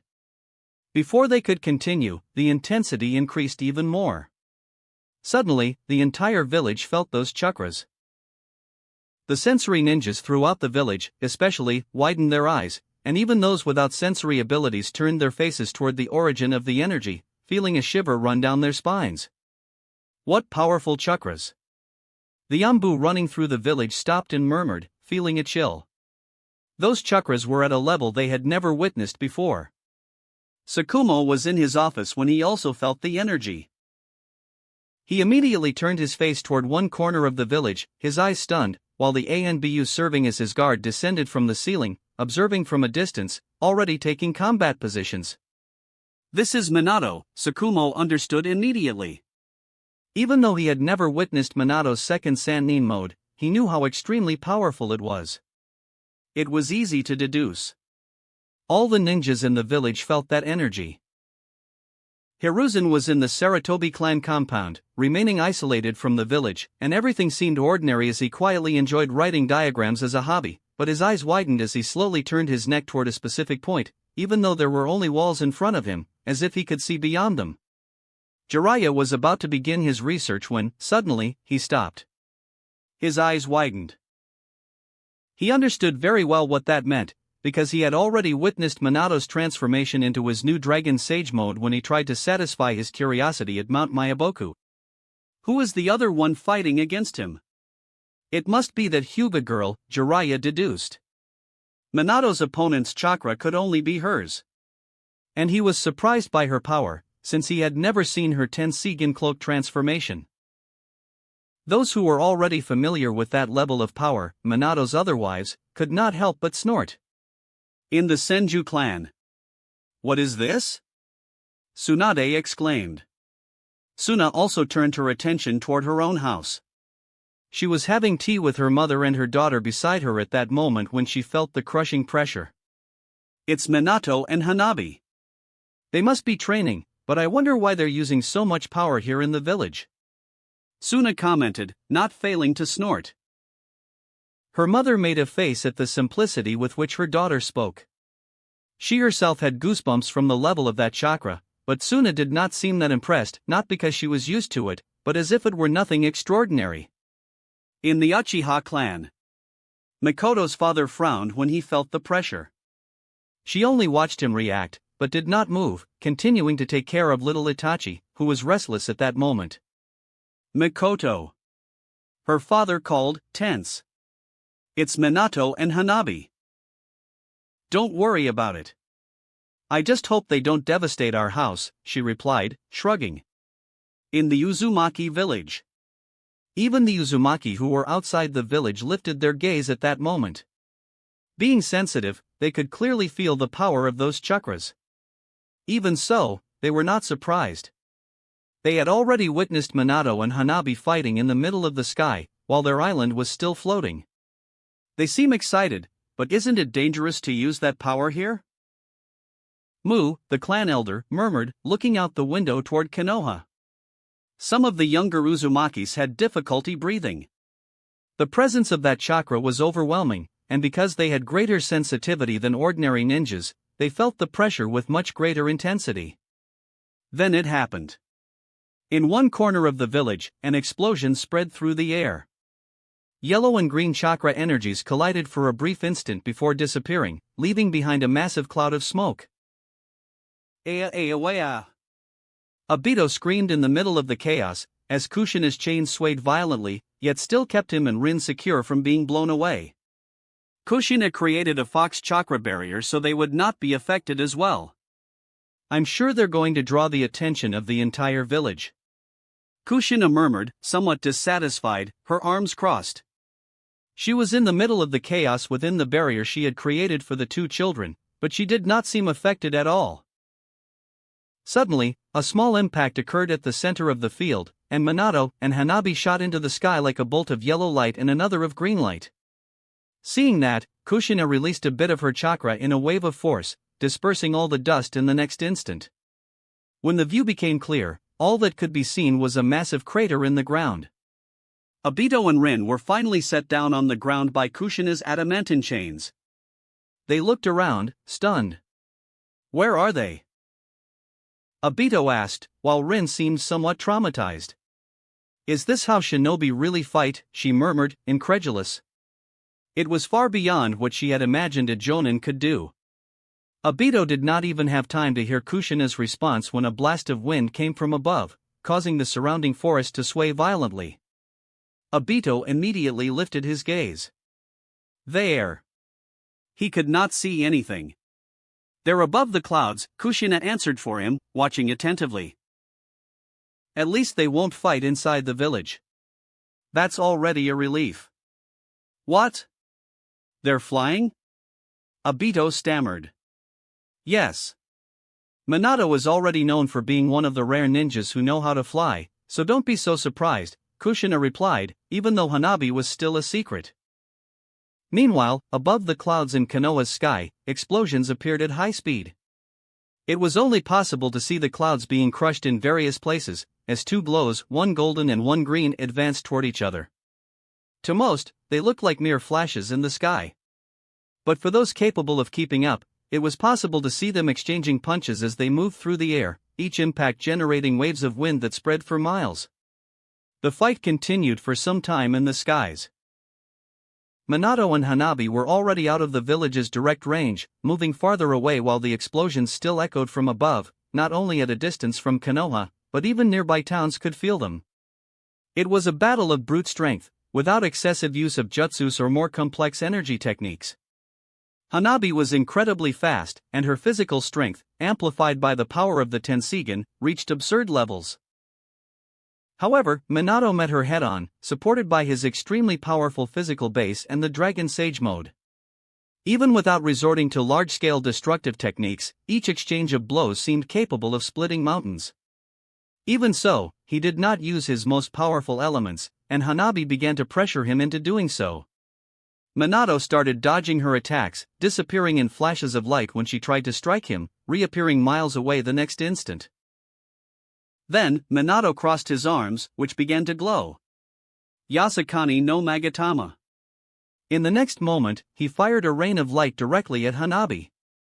She could have gone around the attack, but chose to advance head-on, swiftly dodging each beam as she approached him. Hanabi closed the distance and, passing through all the light attacks with her powerful speed, leapt through space, making Minato smile as he anticipated her strike. He received a direct blow, needing to raise his arm to defend himself as he was thrown backward. Along with the physical impact came a powerful repulsion, an ability similar to the Rinnegan, reflected in her eyes. Minato shot downward without losing speed, but he quickly transformed into light before advancing back in front of Hanabi, who remained still, enveloped in her special chakra. They were aligned, about 200 meters apart.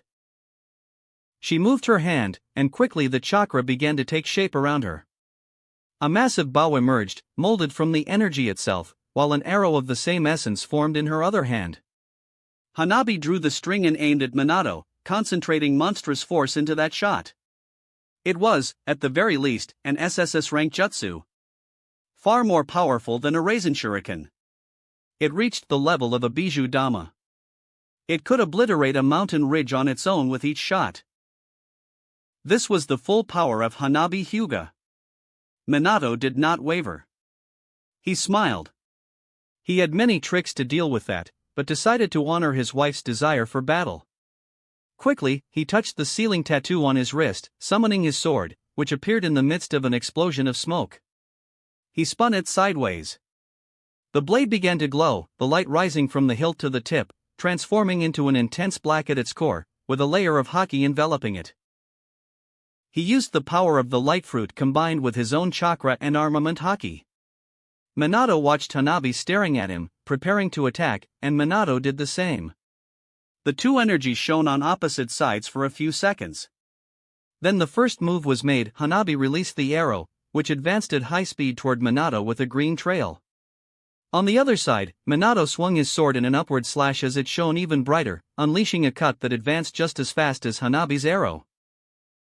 The attacks met in the same instant, and then everything in that part of the sky turned white as the energies exploded against each other, catching both Minato and Hanabi in the blast even from a distance. A power equivalent to 2 Bijou Damas shone in the sky that afternoon, frightening everyone who had their eyes on the heavens at that moment, blinded by the explosion before they could even comprehend the magnitude of the attacks. Chapter 370: The Strength of the Namikaze Family. Third-person POV.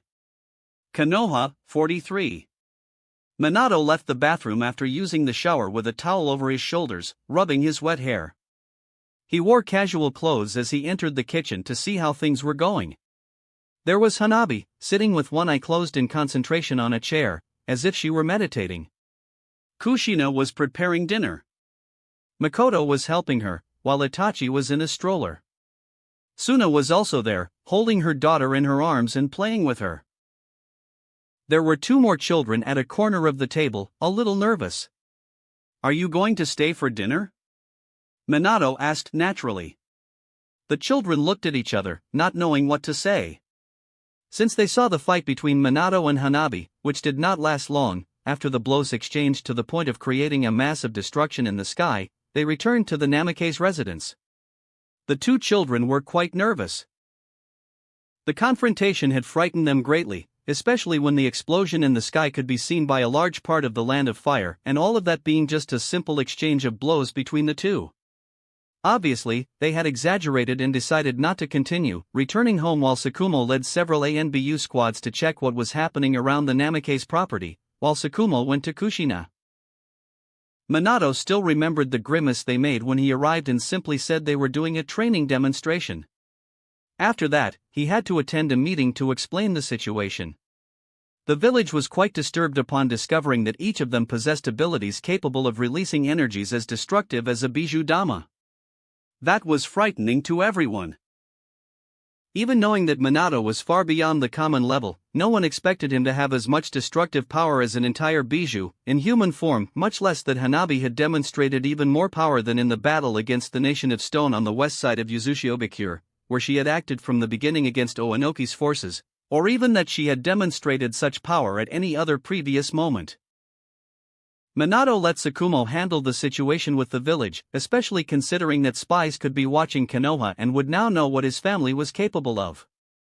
Returning to the present, Rin and Obito turned their gaze to Minato drying his hair with an empty look in their eyes. Clearly, they were still not very comfortable with what had happened. "You shouldn't traumatize your students," Suna saw this from the side and snorted. "They're just not used to it," Minato retorted in a carefree tone. He approached Itachi, taking him out of the stroller while the baby stared at him curiously. "I hope this doesn't happen with our children," Suna murmured, still sulking, while Minato poked his eldest son's little body. "Do you like seeing explosions too, little one?" "Seeing explosions leaves any man impressed, happy and satisfied," Minato declared, playing with his son, who responded with excited squeals. He then turned his gaze to Tsuna. "See? He seems to love it." Tsuna rolled her eyes, but said nothing. Rin and Obito ended up staying for dinner, although they spoke little. Afterward, Minato took them home using Hiraishin, teleporting them to the center of the village, to the closest point to where they lived. "Thank you, Sensei, for today," they murmured, still a little lost. "Well, it seems our training was a failure. Next time, we'll focus more on you. I wanted to show how elite Jonin fight, but we overdid it," he admitted. "That fight in the sky, was it really a level above the Kages?" Rin murmured. "You could say that," Minato shrugged. "Damn. I wanted to be Hokage," Obito muttered, in a bad mood. "But this?" Minato touched his head with a calm gesture, like a teacher consoling a student. "Don't be discouraged. When I was your age, I already had an idea of the power the great legends possessed. Uchiha Madara and Hashirama Senju were so powerful that I felt like an ant before the image of them at their peak. But that didn't discourage me. I only found even more determination in the difference between our powers. I wanted to reach that level, and I did. And I also helped those close to me do the same, managing to reach the peak we have today." He looked at the two firmly. "You may never reach exactly that level, but, with a teacher like me to draw out all the potential each of you possesses, you will certainly become ninjas known and respected throughout the world in the future." The two stared at him with a new expression, different from before, since they had seen him fight against Hanabi. There was surprise, pride, and hope there. Obito said nothing. He just kept looking, a little shocked by that statement. Rin seemed equally surprised, but decided to break the silence. "You speak as if you were our teacher beyond the academy," she murmured. Minato merely opened a smile and crossed his arms in front of them. "Well, who knows? We can't predict exactly what the future holds for us. Anyway, I'll see you tomorrow in class." With those words, Minato disappeared, leaving the two children walking to their homes while sharing a silence heavy with thoughts about everything they had witnessed that day. "Do you think we can reach that level?" Obito murmured. He had always been enthusiastic, but now he was in a dilemma. What he saw that day was far beyond what he imagined a ninja's strength to be. "That is the strength of the most powerful shinobi in the world," he added, looking at the starry sky. "That's something impossible," Rin murmured. As they walked through the busier streets, they began to hear people commenting about the explosion. "My husband found out that today's explosion was caused by Minato and Hanabi Namikaze fighting. Can you believe that?" "What do you mean fighting? Was it a quarrel between husband and wife?" another asked, shocked. No. The neighbors said they were training. "It has nothing to do with marital matters." "That's even crazier. You're saying they simply created that thing that made the entire village tremble and almost outshine the sun, just for training?" "I heard the Hyuga clan is in an uproar right now. They say Hanabi used some kind of evolved Byakugan that no one knows how she obtained." Obito and Rin kept listening to the village's gossip while the images of the fight were still vivid in their minds and would not leave anytime soon. The next day, Minato entered the academy, and the gazes of the children, the teachers, and even the parents turned toward him. He did not care. There was respect and fear mixed in those expressions. Konoha was not in the battle of the four nations against Uzushi and had not seen his true capabilities, despite hearing about the nation's reports and descriptions in the bingo book. Unlike the night of the Civil War, when he killed Danzo in the shadows before facing the Hokage without displaying all his power, what happened recently was public. And the confrontation against his own wife left everyone truly shocked. The children in the classroom were tense as Minato began the lesson. Rin and Obito were no exception. The D-rank jutsu they had been learning before seemed incredible to them. But now they knew that it was nothing compared to their teacher's level. Even though Minato showed satisfaction with every small achievement of the students, knowing that he had the power to destroy an entire village was strange. Rin had always thought she was at her limit for being able to execute jutsus that no other child their age could. But what she saw the day before opened her eyes to a new horizon. The days went by, and when the initial shock began to fade, the village seemed to observe the Namikaze family even more closely. The Hyuga, in particular, were quite tense. They almost begged for answers about the secret of the Tenseigan. They even tried to meet with Hanabi's grandfather, who still lived with the Uzumakis, in the same house near the Namikaze residence. It was the clan house that remained under Minato and his family's possession within the Uzumaki clan, never taken from them and not used by anyone else while the family was not present. But all the Hyuga's requests to meet with Hanabi's grandfather were refused. Even the Uzumaki blocked any attempt at approach by direct order of Minato. Hayashi approached Minato at a certain point. Minato at least owed him a favor, for having revealed the secret of the seal that helped accelerate the process of removing the mark on Hanabi's forehead. It was he who gave the name to Hanabi's special eyes, Tenseigan. The name began to circulate constantly among the Hyuga. They started searching documents and records, inside and outside the village, in pursuit of any information about those eyes. But Minato knew that no record of that name existed. Hanabi was the first to awaken that power in the history of this world. Not even Kaguya had developed anything similar, even with all her absurd powers. The days continued to pass, and Kakashi returned from his mission after a week away. As soon as he arrived, he heard rumors about an explosion in the sky that illuminated half of the Land of Fire, as he passed through the towns before returning to Konoha. Some said it was a natural event. Others claimed they were gods, until then unknown, and raged with humanity. There were those who spoke of a battle between bijus. Mainly, those more familiar with the first and second grade ninja wars whispered even darker theories. And, among discreet murmurs, Minato's name was also mentioned. Kakashi did not know what to think. He returned to the village during the night and went straight home. Regardless of what had happened, there were few people better to explain the situation than his father. "You're back, son," Tsukumo said calmly, already waiting for him. There was food ready, and a separate plate on the small counter. Kakashi removed his sandals and sat on the futon. "You must be tired. Hand in the mission report tomorrow," Tsukumo spoke naturally. "Aren't you even going to ask if I completed it?" Kakashi questioned, casting a suspicious look. Tsukumo merely smiled faintly. "I know you did."